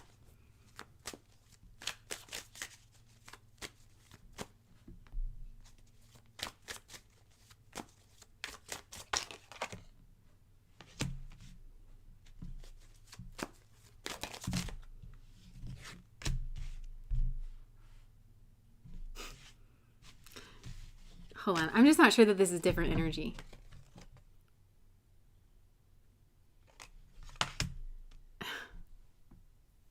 Okay, I'm just going to say this and then I'm going to draw new cards just to make sure. Okay, because I don't know if this is like similar energy.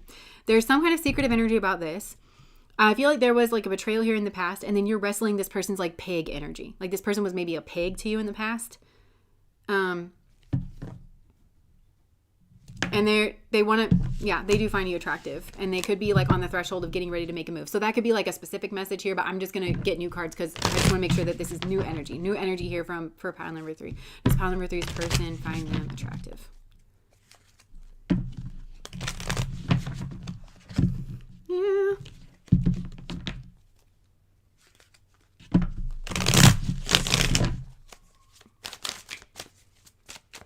Oh my gosh. Marianne said another thing that I've noticed about the whole situation, that it's really psychically loud. Even when I try to draw cards on something else, the old situation seems to come through. I've noticed that too. Like in the general messages, there's somebody here really pulling on your energy. Maybe.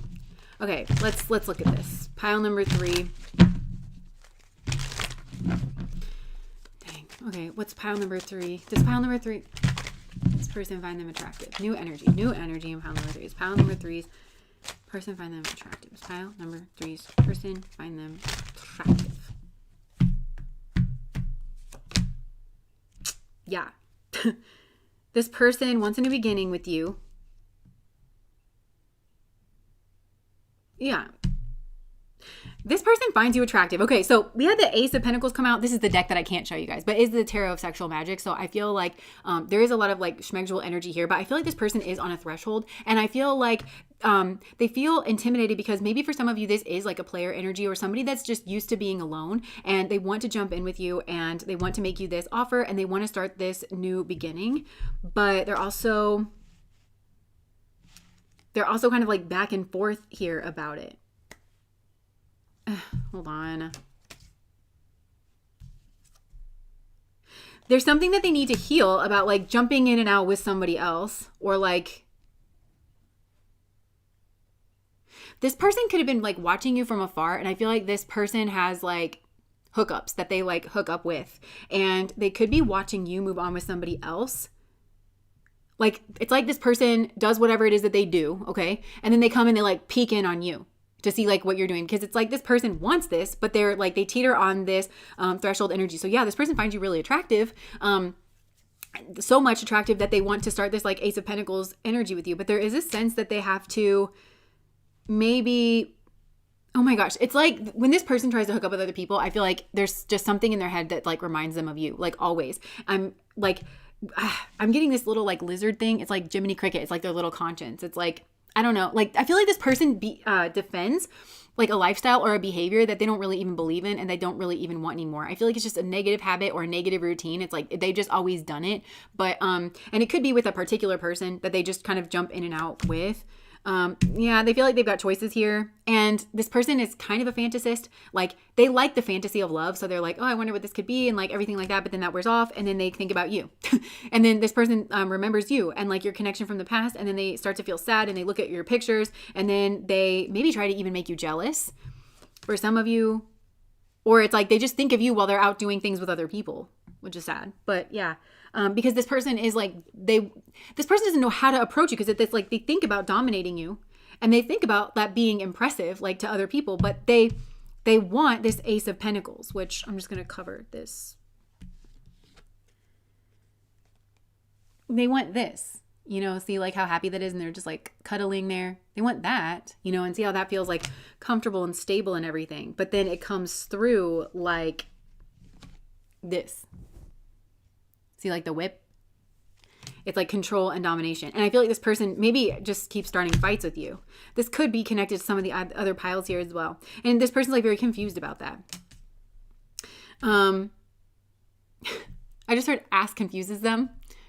So like just chasing it, I feel like confuses them about who they are and what they want.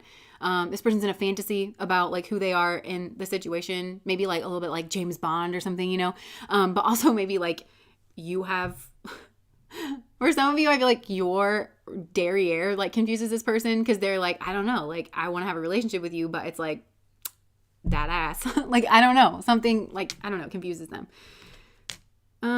This person hurt you, but they're also obsessed with you. They're full of manipulation. It's kind of similar energy to the other piles. Or like some kind of continuation of this. But yeah, this person does find you. This is very confused energy, and it's back and forth. And they want to be the King of Wands. They want to come back to you. They want to hug you. They want to pull you out of this like this shadow. But I also feel like they're afraid that there's somebody else. They're either afraid that there's going to be somebody else that just comes along and knows the pentacles areas of life. So they're going to be able to give you like stability here, and they want to be that, but it's like they don't know how to be that. This person, yeah, I think they think, because with the handshake and the harp energy, the meeting with a stranger could be important. They think that you are meeting somebody, or maybe this person has peeked in on your life and they saw that you've met somebody. Whether you're even dating this person or not, for some of you, there's like fantasy energy that's coming through. This person, there's a lot of sexual energy here. This person like thinks about you a lot, like when they're with other people, and also when they look at your pictures and stuff, they think about you a lot. So yeah, this person does find you extremely attractive. There's something here about like, yeah, just like the lower chakras, but this person is scared to let go of, and this looks like a child's feat to me. So it's like feels childish, like they need to level up, they need to grow up, but they're like scared to let that go. But yeah, they find you to be really attractive. Okay, I just heard the Avril Lavigne song. things I'll never say.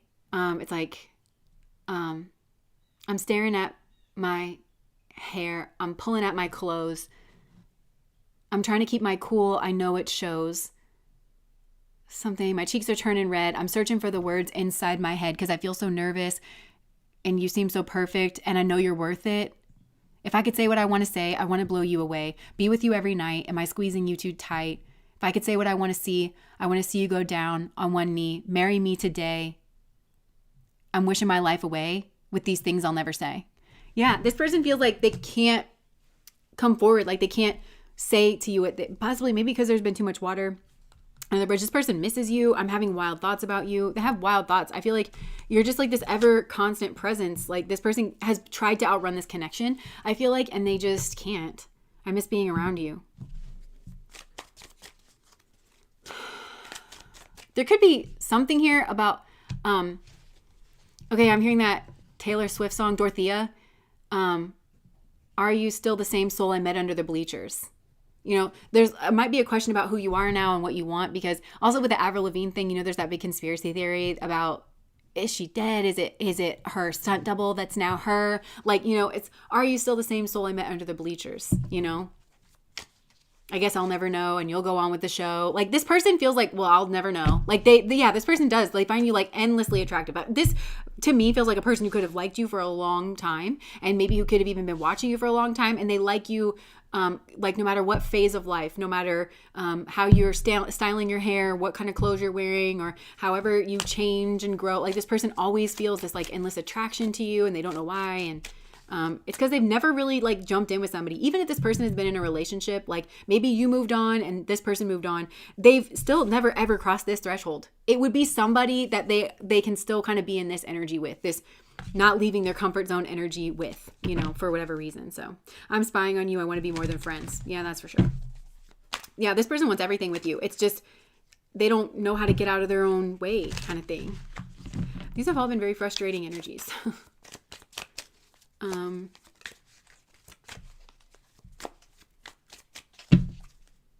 Sorry for the way I handle things. Don't forget about me. Yeah, this person I think pulls on your energy too. They don't want you to forget about them.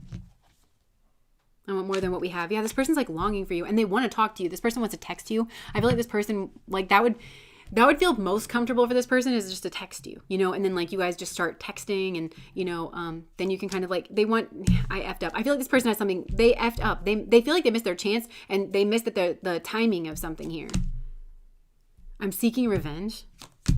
Reach out to me, please. What? This is very confused. Because they feel like they messed up for seeking revenge. Maybe they were trying to seek revenge on you. And then it's like, I was seeking revenge on you. Please reach out to me. Would love to hear from you. You know? Why did you leave? I feel like for some of you, I think you're like the audacity of you to ask me these things. Like this person was seeking revenge, or maybe they thought you were seeking revenge. Yeah, this person's just been in a state of constant distraction.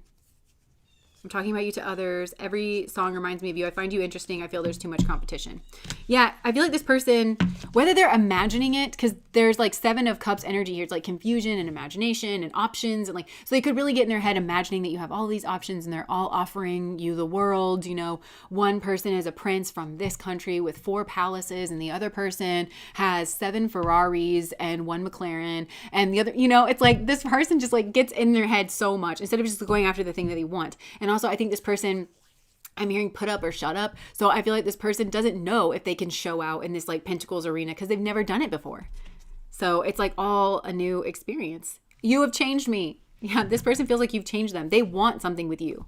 They want to leave their comfort zone. This person, I'm hearing like, what even is this? Like, who even am I? I'm feeling overwhelmed. Yeah, this person's feeling really overwhelmed. But it's this ambivalence energy of like forever being on the threshold. You have changed me and I want more than what we have. Yeah, this person may have not have wanted, I don't know what happened. This person could have always felt alone. Like even in their home environment, I don't know if this person could have literally always been orphaned in some way or another. They could have actually been orphaned. They could have been neglected. They could have been left home a lot, you know, just alone. But I don't think this person ever really wanted to set up home with somebody else or like rely on somebody else. And they do want that with you. I secretly admire you. You feel my creativity. Yeah. And I do feel like they know, they can sense that meeting you like could lead to great happiness. Like they met you and this person's like, oh my gosh, I could have everything. I could be so happy. I don't know what to do. It just feels like this person has never done this before. They don't know like how to settle a relationship kind of thing. They feel like there's obstacles. Unavailable and trust. I feel like this person's been kind of emotionally unavailable. Maybe they feel like they are not able to give you everything that you deserve. And that they don't know if they can trust this situation. For some, they might feel like you're angry. And it might even just be that this person has just left you on the threshold for so long. Like some of you keep thinking that you're going to hear from this person, and then like you just never do. Or you think this person's finally going to, and then you just never do. And then, release the chemistry. The attraction you feel is mutual. Radical acceptance and surrender can help you let go. I feel like it would make this person feel much better if they could just start off by just like keeping things casual and sleeping with you. But that might be too much for you to trust in the situation, because I don't know that you trust this person is coming from a good place. And this person does have a history and a background of being an F-boy. This love is emotional, physical, and unconditional. Working less and having more fun will help strengthen. Yeah, this person doesn't want the work of the relationship. And they're like, if I could just like be casual and we can just have fun, like then I could get you addicted to my energy like everybody else. But I feel like you're just kind of like, I'm not interested in that. Like, and I know how you are. Because for some of you, this person, I just don't think you trust this person. This could also connect to pile number 1. Look, soulmate. I don't know. But yeah, this person definitely finds you attractive. I regret lying to you. Sometimes sometimes I stay awake thinking about you, but I heard sometimes I stay awake thinking about it. Like that this person like lied to you and that they hid who they really are, which is, so maybe you didn't know this person was an F-boy and that they're extremely childish and like very immature. I feel you leaving me behind. Yeah, because I feel like this person needed to jump in with you if they were going to jump in with you. And I think that you were like, I'm not going to wait forever. And then you just had to move away. But this person constantly checks in with your energy. You probably feel them pulling on your energy. I know it was a distraction from your pain. They're trying to distract you from your pain. They want to be a distraction from your pain. I think this person may have caused you pain and they want to distract you from it. And that's not the same thing as healing it. This person's kind of not mature. They dream about it. They dream about being the King of Pentacles, but this person is scared to even try. I feel like this person has a fear of failure as well, because it's weird. It's like this jumping in with people after casual relationships where there's no stakes. This person's not emotional. Don't worry about it. Like, this person's not emotionally attached to anybody. I feel like this person's not emotionally attached to any of these people. Schmegs to this person does not have the same connotation that it has to you. And this person I think that's what you're asking. You're asking for this person to understand that for you, Schmegs is something that is physical and spiritual and emotional, and that you need to feel safe and protected, and that somebody who has this kind of habit and who's disconnected from their emotions in that activity doesn't make you feel safe. And yeah, but they're not, it's low stakes. That's what it is. This person likes to keep love low stakes, which I feel like translates into some kind of superficial behavior. But with you, it's higher stakes and they know it. And this person does not want to hurt you and they do not want to break your heart. And they know that you deserve everything and they want to be that. And they're scared to fail because they've never done it before and they're bound to like crash and burn. But it's like, how big is this person going to crash and burn? Are they going to just cheat on you because they're cut off from their emotional space in regards of schmegs, And they don't know that either. And they do regret lying to you. And I feel like this person, some of you cried in front of this person, or like you did call. I feel like, I don't think it was a text message though. I feel like you could have called this person and just been like crying on the phone, or like they saw you cry, or like one of your friends could have been like, that person was an absolute wreck after you did what you did. Like I had to pick them up off the floor, or they didn't eat for a week or something. Like this person knows that you are a feeling person. They've cut off their emotions. You are a feeling person. And so they don't want to hurt you. So they just bury themselves in work. They're just distracting themselves from their own pain, because this person's hurting from this as well. They're starting to understand your connection. They do feel that you're leaving them behind. And this feels like immaturity as well. Like you're just expecting more and more, because you bring more and more to the table as well. You're expecting that this person can engage in a relationship without game playing. I want to tell you how I feel. So many things remind me of you. Yeah, but it's like they need to just try. And they need to be okay with failing. And they need to talk about all this with you. I feel like this person's not saying any of this to you. I want to be more than friends. They're very talkative in the cards, you know? This person has so much they want to say. And it's like all they want is for the floodgates to open, but they're scared. It's like they got to take that first leap of faith. And they need to say these things to you. I'm scared I'm going to fuck up. I'm scared that I'm going to fail. And then you guys can figure out like what the safeguards are going to be. Like, okay, if you ever feel like you're going to do this, can you do this instead? Can you tell me? Like, you know, and that way you give me my choice. Like, you know, the timing just, I feel like this person lies and says like the timing just wasn't right, you know, but it's not, this person's still stuck right where you left them. Even if this person seems like they're in a relationship, it's hollow, and they would have done that on purpose, subconsciously on purpose. They would have done that because it doesn't challenge them. I feel like if they're in a relationship, it's like, I just heard it's a hollow friends with benefit situation, and probably somebody trapped them and they felt like not challenged by that. And so they kind of just went along with it because they felt like they were supposed to have this or they were supposed to have that. And so it kind of just became like a barricade or a facade, you know, to mask the fact that this person's immature and that they have never grown up. And it's something that doesn't pull on them emotionally, you know? So, yeah. All these piles, I understand why you would ask if this person is attracted to you. Petal, thank you for another super chat. I texted the mean girl I don't play in the slap with pigs, and I could feel her energy crumble. I'm sorry, that's funny.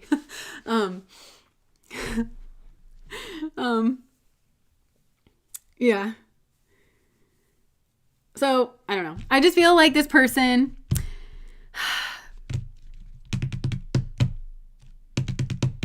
Oh, wait.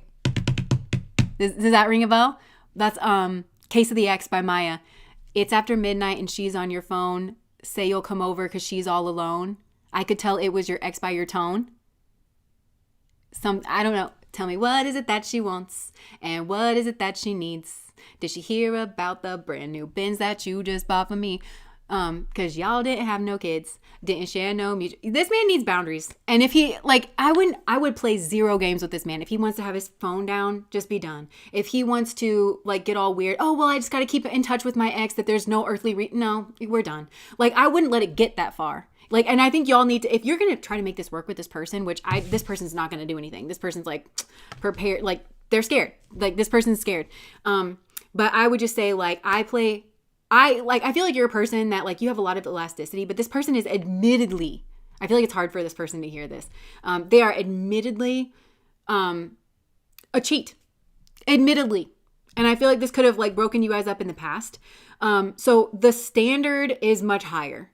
Like if you have to, for a moment in time, act like you're this man's mother, I would just cut it off. It's just not worth it because he's too tempted, but it's like, it's not emotional. Even if this man does cheat on you, it's not emotional. It's just because he's like a barn animal. And he can't control himself. And I can't imagine that makes him feel good to not be able to control, he can't control his own anatomy. Like, you know, I can't imagine that's a place of strength, you know? I don't know. I feel like you think this is a precarious situation. And especially if he can't even own up to the fact that this is what he is. And if he doesn't have a plan as to, okay, I understand that I'm not relationship material. Let me be the first one to own that. Okay. But I really want a relationship with you. And I feel like we've got a thing here. And if you will allow me to try, I'm scared that I'm going to fail. And I'm scared if I fail that it's going to hurt you beyond belief. So we have to have some guardrails here. And I need to be the one, just like Esther Perel says, if somebody cheats on you, that person has to become the protector of the boundaries. I know that I need to be the one to set and maintain the boundaries because it shows you that I'm serious and that I've actually been thinking about this. So I know myself and my behavior. I know where my weaknesses are and I'm putting them all on the table. I'm telling you, don't let me say this. Here's how I've gotten away with cheating on girlfriends in the past. I said this, this, and this, right?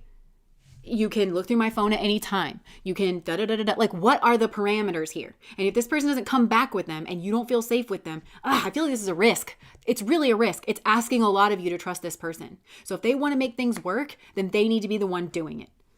And they need to tell you why. Because I feel like this person's like, well, I just want things to be casual and I just want to sleep together until like, that way I can kind of dip my toe in. Don't do that with this person, okay? Because it's just the same old pattern and they'll never do it. They'll never, ever do it. Because they need... Actually, if you're going to be in a relationship with this person, they need to leave this comfort zone. It cannot be on the same bullshit. This person cannot be in charge because they can't manage their own dick. So that is the last person that should be in charge in your relationship, just objectively. And if this person can't admit to that, the logic is off. The logic is not logicking. Okay, we have to have an adult, real conversation. You're not in charge here. You're not trusted to be in charge. One of us can manage themselves. The other one can't, you know? It's just the way it is. So if he's not willing to just admit that, then I just feel like this isn't going anywhere. Yeah. And they would have to understand and accept why it's unacceptable to care about your feelings. And I also feel like this puts you in a bad position because this is like very, you know, I feel like you don't want to have to be the person that's like, this is an ultimatum, because you're not controlling. And I feel like you don't want to have to be like controlling. And that's why it's like this person has to be the one to initiate these conversations and stuff, because it's just, you know, because heaven forbid they're like, and you're always nagging me. And it's like, I don't know. You just came in here with like 10 years of just full cheating experience. Like, I don't know what to say to you, sir. Like, ugh. Okay, but this person does find you attractive. To answer this question. These have all been very frustrating situations, and I'm deeply sorry. But I can understand why you would be confused, because this person's actions don't match what you kind of sense, you know? The Koi with Spirit. I walked away. I would never consider it. I feel like that's where a lot of you are. I just don't think it's smart. Like, your feelings are telling you one thing, but I don't think it's smart. And this man's not even coming forward. You know, just dreams in his head about what he's going to text you and what he's going to say. But words are not going to fix this, not even close. And those words he needs to have a plan. I mean, if this man showed up with a binder with like data and like spreadsheets and like a signed contract that he himself signed, like, I'm going to do this and I'm going to do this and I'm going to do this. And every Tuesday, whether you like it or not, I'm going to put all my text messages up on the TV and we're going to go through them together. Like, you know, whatever it is. Because I feel like that he needs to really, he's got to give you a lot, I think, for you to even consider it. Because I think a lot of you are just like, you know, I know too much. You know, I've seen too much. I know too much. And especially if this man cheated on you and got away with it for a period of time before you found out, you're really going to put yourself on the back foot, you know, like being involved with him. And he's put you in a position where it's like me loving me and me loving you are not on the same page, actually. Because you're a hidden enemy to me. And you also involved with other hidden enemies. And I'm not trying to bring a whole army into my life that I got to fight off. I just want to have my tea in the morning. I want to cuddle up with my dog. Like, you know, I just, when I picture my future, there's like quality of life there, you know? So anyway, all right. Yeah. I'm going to need an exorcism after this live. This person isn't letting go. Oh no. Okay. And it's really unfair of this person to like hold on to your energy, but then like just be determined not to be a person that like relinquishes anything, you know? So, okay. That was pile number 3. So yes, the consensus is you are all attractive people. People find you to be attractive, even when they don't show it. Did you see me just toss that down there? I was like, ugh. But remember, a meeting with a stranger could be important and there's happiness coming in, because I feel like you're purging and processing this. As a matter of fact, I know you are, because we've been moving. That's what Spirit was trying to show me, is that we've been moving from a denial phase into an anger phase. Sometimes I think it shoots over to bargaining, but mostly I feel like this is a group that's very serious, serious about the truth, you know, it doesn't run from the truth. So processing things instead of through the lens of denial, like processing it through the lens of anger in order to kind of burn off that, like as a fever kind of thing, to let go of things that are no longer serving you. And then I think you're not even going to mean to. I think there's a King of Pentacles energy coming into your life. As a matter of fact, I know there is for a lot of you, because that came out in another reading that has yet to come forward, but it was like this King of Pentacles energy is like you leveling up in your own earth space and your own pentacles. That's what I'm saying. It's like you're just going to expect more and more, because yeah, you were in the Ace of Pentacles energy in your past, but you're going to boss up to the King of Pentacles energy, where it's going to be like much more stable, or the fruits of your labor are going to play off. And I think there's an actual King of Pentacles for those of you that, you know, want that, or if that's a part of your highest and greatest good, to be in a relationship with a King of Pentacles type person, then I feel like you are actually going to manifest that, whether you kind of meant to or not, because you've just been focusing. This came out in one of the other messages, and I feel like I did a pretty good job of explaining that in that message, so it'll come out whenever it comes out. So, yeah, he needs to focus on himself instead of obsessing about getting back. Yeah, and that's the thing too. It's like he's focused on you because it's like you're where you want to go. But the irony is, if he wants to actually get to you, he's got to focus on himself. He has to not be deceitful. He has to become somebody that is trustworthy. That's what he needs to bring to a relationship, because it also feels like he's not willing to work on that in himself unless it's for you and with you. But so he's just perpetually putting it off. So he never progresses even in himself. So even if he stagnates forever in a day and then he comes back into your life, he's still going to be the same person that he was when you left, instead of taking himself seriously and saying, it's a bother to me that I'm not a person that can be trusted. That should bother me, and I should work on that for me, and I should work on that for the people that are in my life. And, for the highest and greatest good of all beings, we need to be people that can be trusted, But it's almost like he needs the thought of you to kind of be the impetus that gets him over the threshold. I feel like that was what his guides were hoping, like bringing the two of you together. But I don't know that it went that way. I think he got too scared and he just doubled down, Okay. So he expected you to rescue him from his messed up situation. He won't be getting to me. He's been cleared off. He still tries to come through. Yeah. All right, so I'm just going to take a little swig, and then we are going to move on to the general messages, and hopefully we can leave these energies behind. And I'm going to put on some more lip gloss.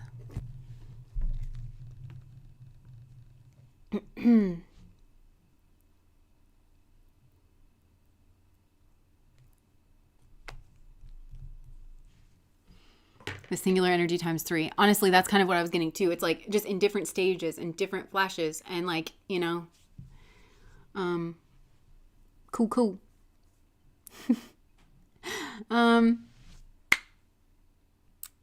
Let's move, shall we? To the general. All right, Spirit, new energy, please, Spirit, new energy. Compassion. Let's see. All right, new energy.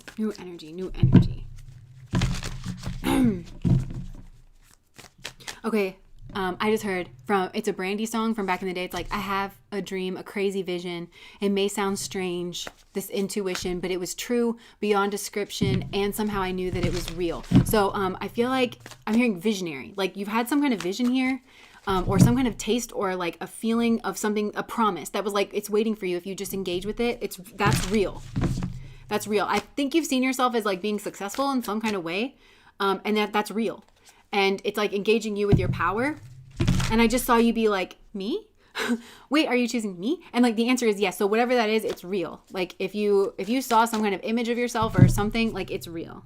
Yeah. So, but it's like you're being asked to like, I feel like let go of something and jump into some kind of new beginning. It's some kind of like initiation. So what do you want to say about that? Now is the time for growth. So there's something here to do with the 5th chakra, because when I saw you being successful, I saw you in a red dress touching your chin, touching your chin, and also touching your knee and touching your back. And sorry, head, shoulders, knees, and toes. So touching your throat. This is your throat. And like it's that throat chakra energy of like self-esteem. Like, wait, you're asking me to speak about this, or you're asking my opinion, or wait, you're asking for what? Like, and it's like, yes, you, like they're asking you for something here. But I feel like now is the time for growth. And I saw a bullfrog energy. So it's something here's like building or like it's expanding, but it's like you're working with yourself here. And I feel like maybe you do need to go into a cocoon here and like, yeah, I'm seeing you with like your little tools and stuff. So now is the time for like that kind of energy. But yes, like what you saw is a part of like that process. Or some of you you're getting visions. They're clearing the gunk out of the way is what I'm hearing of your third eye. So you may actually be getting more visions or like more third sight or some kind of psychic something here. Yeah. I keep hearing that song, that Brandy song, and somehow I knew that it was real. Okay, and for some of you, this has to do with like love. I want my speed bag put up. Getting more visions and dreams. Interesting.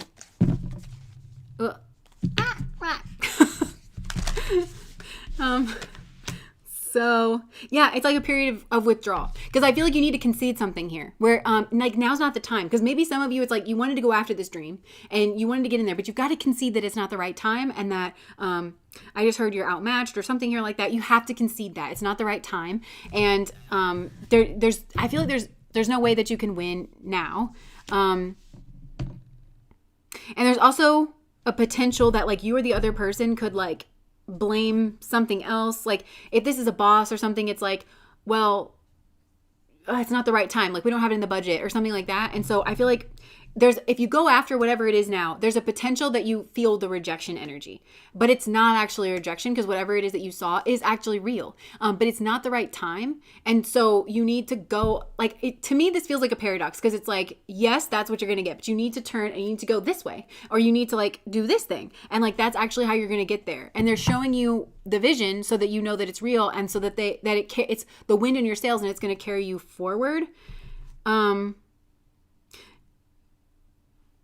Yeah, there's some kind of emperor energy that's like opposing, but it's not bad. It's like maybe it is competition. Like you don't see the competition now, but there is that competition for whatever this is, this job, or like you have to compete against, like if this is a boss or something and they're making some kind of decisions, it's like they have too many competing interests right now to invest fully in your project. That's actually a good thing because you can go underground, you can make it all the better. And then when the time is right, that's when you can actually like make your, and it's breeding out some kind of codependency because I feel like you have to do something on your own here, and it's burning out the codependency. And I go back to the anger thing that I was thinking of. So maybe this is part of a grieving process of like, I have to let this go for now.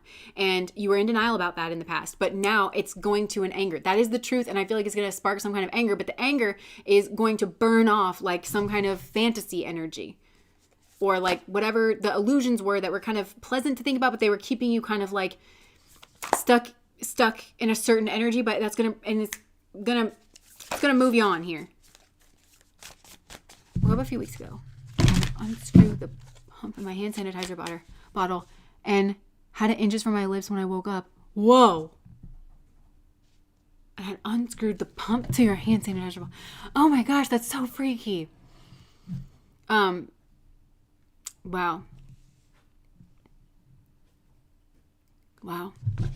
That reminds me, like once I sleptwalked like once in my entire life, and I was outdoors. I was out of doors like when I woke up.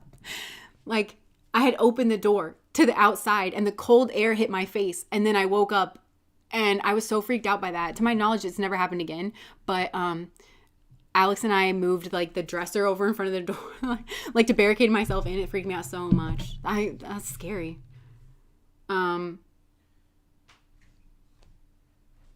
You're moving into some kind of protected space. There's God energy here. There's destiny energy here. And it's protecting some kind of like love energy.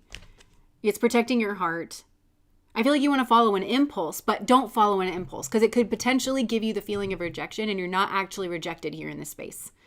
And they don't want you to think that, and it could actually set you back, like even in your emotions. Or it's like that it could give you the wrong impression of like what the truth actually is here. So they're saying, you're not ready, or this isn't the right time, and you need to heed that. And you could make it worse if you try to jump into it. But there's been a vision of some kind of success that you're going to have. And you are going to be given a breakthrough. It's like, whatever this is, I'm seeing this is like a dream, and it's protected. But it's like you got to go through this transformation and this transformation. Then finally, you're going to get to this transformation. And that's when you can actually cross this bubble. And that's where you can get your heart's desire is in there. But it's a process. It's a process. And you got to engage the process. And whenever you get hopeless, then just imagine me going process. And then you can have that. You're welcome. You're welcome for that. Okay. I hope that shows up in your dreams. Just me. Process. We'll all be in the nursing home and like our brains are going to start to fry and you'll be like, I don't know. I just see this like random lady in like a colorful shirt just being like, process. And they'll be like, we need to get you on some meds ASAP. I'm joking. Okay. King of Hearts healer. There's heart energy here as well. And I feel like part of it is like you're healing your heart. And I'm seeing in Moana, Maui. And like at the end, when he's fighting Tafiti or Teka and his hook gets busted. And it's like there's magician energy here too. Because it's like, no, you're a healer. I just heard healer, heal thyself. Healer, heal thyself. There's magic energy here. This is like a very adept group, like psychically, magician-y, healery. And so I feel like you're being asked to heal your own heart here. But it's like I'm seeing that hook. And it's like, okay, with the magician energy, it's like you can turn yourself into a fish and then you can turn yourself into a shark and then you can, but remember he had like the shark head, So there's something here where it's not the right time because you're going to think you're turning yourself into a shark, but you're really just going to turn yourself into a shark head and it's going to make somebody laugh instead of making them fear you. or whatever this is, like whatever this is. Yeah, there's healing that needs to go on, and it's heart space healing. And if this is a love thing, then it's heart space healing that possibly needs to happen for you and possibly also needs to happen for another person. And you can't rush it and you can't control it. And this is the difference between love and control. And so there's something here about that where it's teaching you the difference between love and control, which is the Taurus Scorpio axis for me, love and control. They're not the same thing. And so I feel like you're learning actually how to relinquish control. And this is a skill that you actually have to have if you're going to be able to master having this relationship. I just heard step one, like of the transformation. We got to learn how to let go of control. And you've got to learn how to relinquish to divine timing. And I know we're all sick to death of hearing that. It's divine timing. You can't control this or you can't control that. But please understand that's high wisdom. To not try to control something and instead to work with the process and not against it. And even to learn to have fun in the process. So whatever this is that you got to let go of, I feel like it actually can be a very freeing experience and a very liberating experience. Even if things don't go exactly the way that you want and exactly the way that you want, it still doesn't mean that you don't get a win. I feel like that's another lesson that you're going to learn here. By relinquishing control, there's a part of your brain, like your hind mind, is saying something like, well, that means I'm not going to win. And that means I'm not going to get what I want. That doesn't mean that at all. You have to stop saying that to yourself because it's not true. You are going to win. You saw a vision of it. You saw what you were going to have. And that's a promise. I just heard that's a promise. We're keeping it. We're keeping that promise. Okay? But you've got to learn how to relinquish the control. Trust me when I say this is a paradox. And you guys know how I feel about paradox. I always think a paradox is like high wisdom because it doesn't seem like it should be true, but it is actually true. And so you got to kind of grapple with that. And there's no way you're going to understand it unless you live it. So I feel like you've got to live this paradox where it's like, okay, I don't really think that's right, Jessica, for me to drop this and for me to admit that now's not the time because I saw myself being successful and I want to just go right at it. That's what it feels like. I want to just go right at it. Don't. They're saying don't go right at it. Now is a time for you to go within, be in Four of Pentacles mode. So for some of you, actually, this is going to look like a tightening of like your finances, or it's not the time for expression. It's a time for like coming in, being a little more self-protective and going in this other direction. This is the paradox because it's like, it's right there. It's literally right there, and it's like, nope. But the way you're going to get to it is you got to go left. And you're like, what do you mean I got to go left? I can literally see it. And it's like, go left. You can't actually reach it. And if you go left and you go wherever left is taking you, it's actually going to lead you around to whatever it is that you want. But you're going to be the person that's going to be able to have the approach that you need to have to get this deal or to have this impact or whatever the vision thing is that you saw. And this is all high learning. It's high spiritual learning. So you're understanding, you're getting to know paradox, this truth that you can't understand. And I just heard, lead me to the rock that is higher than I. So for some of you, there's like a teacher, I feel the dots connecting. So this is strong spiritual guidance. And I just heard for some of you, you just received darshan from a guru. Like whether or not you know it, I just got goosebumps. Yeah, because some of you have been trying to petition a guru to like kind of take you on, but you've had to show that you were serious about something and you clicked something in and that's why you got that vision. Oh my God. So if some of you were like praying to God or it's like, I'll do anything, and that was serious and they could tell that your heart was sincere, you just got clicked in to like receiving darshan from a guru. And that guru, I'm getting goosebumps. I'm covered in it. This is accounting for the change. I feel like there was something here where it was like, no, the answer is no. And it was like strongly no. And then it changed you somehow and you prayed out, you called out. And this guru was like, fine, I'll take them. I will take them under my wing. I saw the change that I needed. And I feel like it was a softening in your heart. There's heart healing. Okay. That's connected to the heart healing. So there needs to be a heart healing here, whether you know it or not. And something softened. And actually like when you softened and you weren't like in that energy, this guru was like, that's all I needed to see. Come on. Like you're under my protection now and you're under my guidance. And so now this new way has opened up because you could never have done it on your own. And I think some of you know that.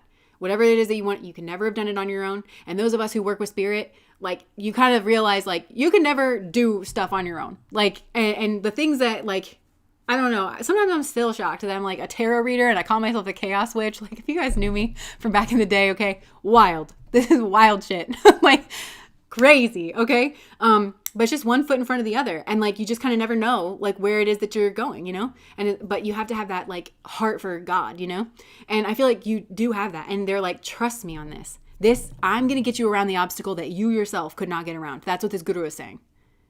You have like I just heard like you've prostrated in front of this guru. This guru is saying, I'm going to open the door. But you've got to go this way. You got to trust me on this because you're not the person that can get through. Trust the process. So you're learning about paradox. You're learning to trust your guru. You're learning to trust the guidance that you're receiving as higher. Lead me to the rock that is higher than I. This is higher guidance than the guidance that your ego or whatever that fear energy has been giving you. You now have a higher guidance that's going to rival it. And it's within you. So if you're being told to like kind of move away from something else, like there's a higher guidance within you. But also the tarot can be used to kind of check this, especially if you're feeling on uncertain footing. Like, I'm pretty sure this is what this is telling me. And then if you have places that you can go or use your own cards to like kind of verify that, because you're getting onboarded to this new like system, but you're getting onboarded. So that's why I keep seeing you in the Four of Pentacles. For some of you, money is going to be a little bit tight as well, but that's because they need you to not be distracted by like the earthly things to like go out or to do this, or because you're in a new phase and you've accepted some kind of darshan from this guru. So you probably are spending a lot of time alone and it's updating your energy. And it's like, there's a lot of changes actually going on. So drink your water and drink your tea and, do all the stuff that you would do, like receiving energy work. I actually feel like you're receiving energy work. You're receiving some kind of energy work and upgrade. So if you're tired a lot or something, I just feel like they're moving stuff. They're doing energy work on you. And you're going to go this way and you're going to go through a lot of processes that seem unrelated to whatever this is, but you got to trust your guru. You got to trust like the guidance that you're receiving and saying like, I'm updating what we need to update. Paradox, we got to relinquish control. And you've got to relinquish the thought that that the fastest way, this is a lot of Mercury energy, which is why I'm getting the Magician. Mercury is the fastest planet around the sun and knows the fastest route. So sees this is the fastest route, but it's the fastest route is the wrong route in this case. It's going to lead you astray. The fastest route is the wrong route because you're going to get there very quick and then you're going to burn. It's going to be combust. And you might not even know the right thing to say or something. Like, yeah, it's not actually, you're going to get there. So if it was a race for you to touch the wall, yeah, you can rush and touch the wall. But you're not going to get what you want out of it. And there's a difference and you got to understand the difference. So they're like initiating you into this like nuanced kind of perspective. So yeah, we can get you there. I'm hearing, yeah, we can get you there. Let's go. And you're going to learn a lot in the process. And you're going to realize that this path is so much bigger than whatever the outcome was that you wanted. It's going to change you in way bigger ways. I actually feel like that's the biggest like blessing. They're doing this. Look at all of this. Like that's like, you're going to get to the end of this and you're going to be such a different person, but you're going to like yourself. And I keep seeing this. And a meeting with a stranger could be important. That could be a part of your path here as well. Somebody that's going to take you somewhere, introduce you to a group, be a teacher or a guide in some way. Yeah, that's cool. This is cool. I'm literally getting goosebumps because I feel like some of you have just received darshan from a guru that you have been petitioning for a long time. Like you really wanted to work with this guru, but gurus like will decide whether or not they can kind of take on your energy because they can see like, and this guru needed to see that some kind of shift. And I feel like it was softening in the heart space or something. And, or for some of you is like an admitting that you are mad. And admitting about your feelings, some kind of admission that this is the truth. Not this is what I think I should be. This is the truth. There was like a hardening and then like a softening and then the softening and the receptivity. Because you can't receive teachings unless you're receptive. So there was like a bristle and now there's not. And now they can work with you. And this is a big win. Cosmically, this is a big win.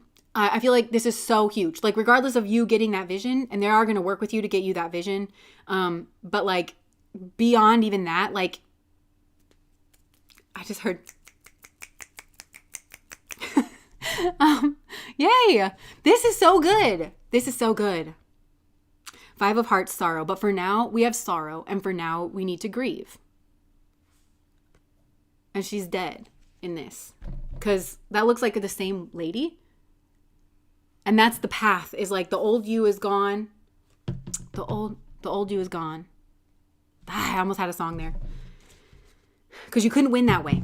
Because you can't win this way. So it's the old you could never enter the temple is what I'm getting. So you got to go around, become the new you. The new you can go right in. Got it? Cool. Yay. This feels like a process though.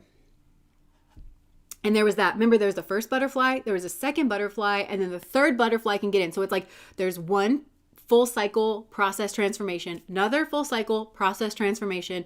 And the first one I feel like is letting go of control and dominance and like thinking that equals win. that because your ego mind can see it, just because you can't see the path forward, it's learning how to follow your intuition and your guru, which will be your intuition. And so it's learning how to follow the heart space and to lead with that cooperative energy, learning how to do the dance, a little give and a little go, and allowing everybody's heart here to heal. And that even if this is business, like this emperor that you would need to say you need like money or something, or like their backing, they could have even gone through something hard. Their heart is not in the right space. So they might not be taking on creative projects or something like that. Like their heart's not in the right space. So to say yes to whatever it is, or to see like the vision of it. So you got to go around this way. And then when you come in through this door, that's when they're going to be able to be like, hey, and it'll be divine timing and all of it. Okay. That was cool. This is a really cool energy, and I'm excited for you. And I want you to be excited because I feel like you got to say sadness to something, but this is exciting, and you're going to get whatever the vision is that you saw. The old Taylor can't come to the phone because she's dead. Yeah. The toughest 12 inches of ground to cross. Yep. Dead and Gone by T.I. and J.T. right then. Yeah. Cool. I've been visualizing some things. And you know what? If you have not been like visualizing, or if you haven't been seeing things, maybe try. Maybe try to meditate. Or I feel like it's just good right now for if you can sit for 20 minutes, if you can find time to sit like in silence or something, because there's so much energy work going on around you. There's a lot of energy work. So, and you can try to commune and just be open, just be open. And Touching the Jaguar. For some of you, you might want to read Touching the Jaguar by John Perkins. That was very specific. Okay, cool. So let me make this announcement before I forget. Yeah, Justin Timberlake. Amazon has like a telepathy training kit. That's funny because Touching the Jaguar links to the Amazon. So for some of you, you might have a connection or an affinity to the Amazon or past lives in an Amazon. If you do past life regression, you might want to see if you had a past life in the Amazon because there might be some kind of magic. I'm hearing Touching the Jaguar. I'm seeing that magician energy. It's shamanic. Okay, this is so weird. Like if you had a past life in the Amazon, I feel like you're meant to connect with that. And if you do past life regressions, which I always do the Brian Weiss one, Weiss on YouTube, or if you have a way of connecting with that energy, because either it's you from a past life, but for some of you, I feel like it's a shaman that you knew from a past life that can connect with you in this life. I'm getting goosebumps. Huh? Oh, that can connect with you in this life and is helping you and can guide you through the mysteries or through the darkness or through the dark realms. A meeting with a stranger could be important. Some of you can like psychically travel through like space and time.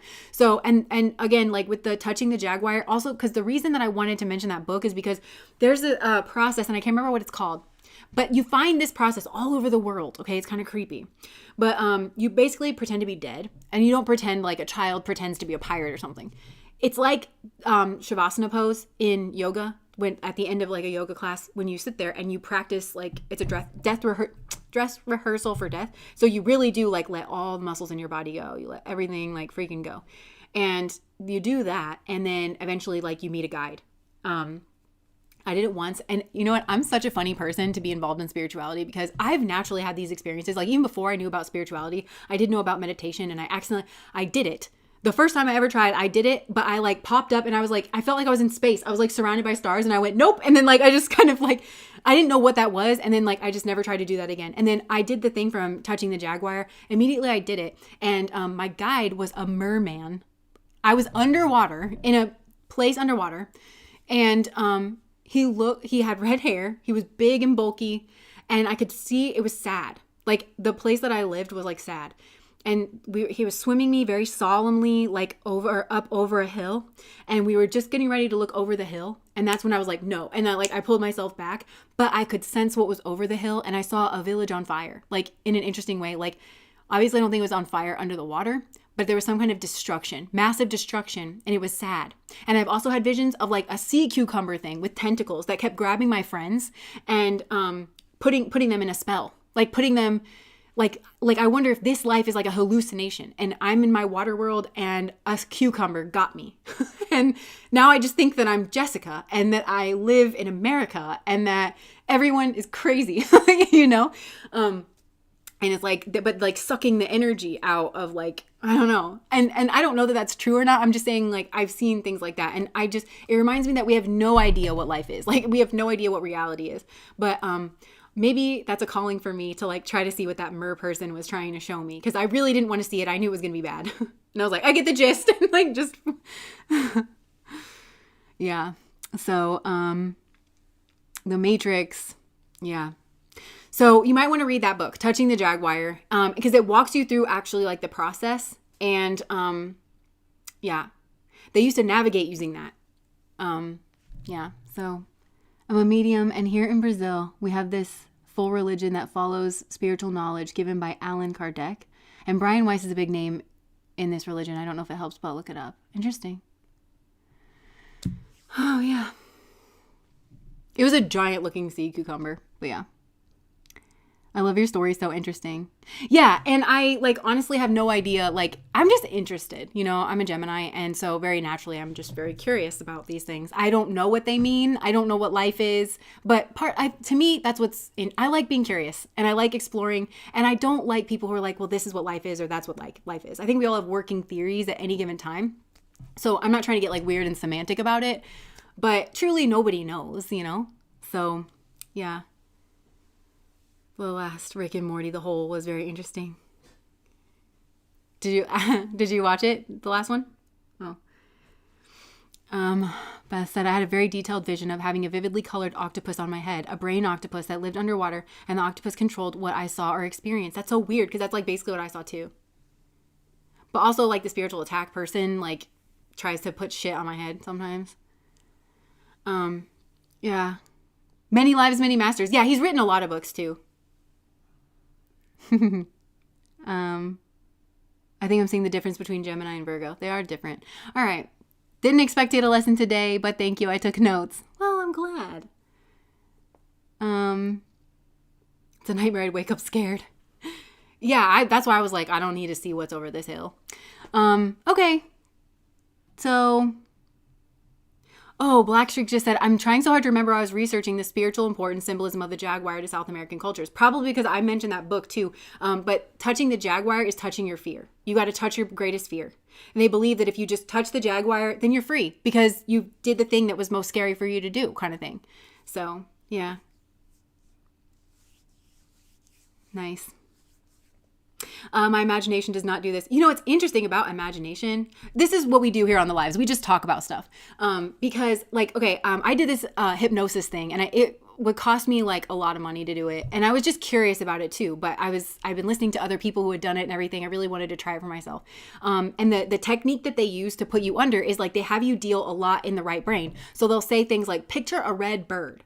You know, picture a purple house. Like they get your imagination going because it's priming the right side of the brain. So like the right side of the brain with imagination and like visualizations and stuff. Like, but just for some reason in the West, we feel like we don't take that side of the brain seriously. That's just for funsies, you know? That's not, we all believe that we were created by a creative creator God, but that doesn't mean that, you know, that's like heavyweight energy. That's just all flip-flop. Like, what if it's not? Like, we don't have things that we can study that, you know? In the same way that you can study the left side of the brain stuff, because that's where you can find patterns and statistics and, you know, things like that. So, but I just found that interesting because maybe we don't know what imagination is, you know, like, or how we can use it. It can be an entrance into like a different realm, you know, like, I don't know. I'm just a curious person. We stay in our right brain so much as a child. All right. He does teach at the Omega Institute sometimes. I don't know if he still goes there. But he also does workshops.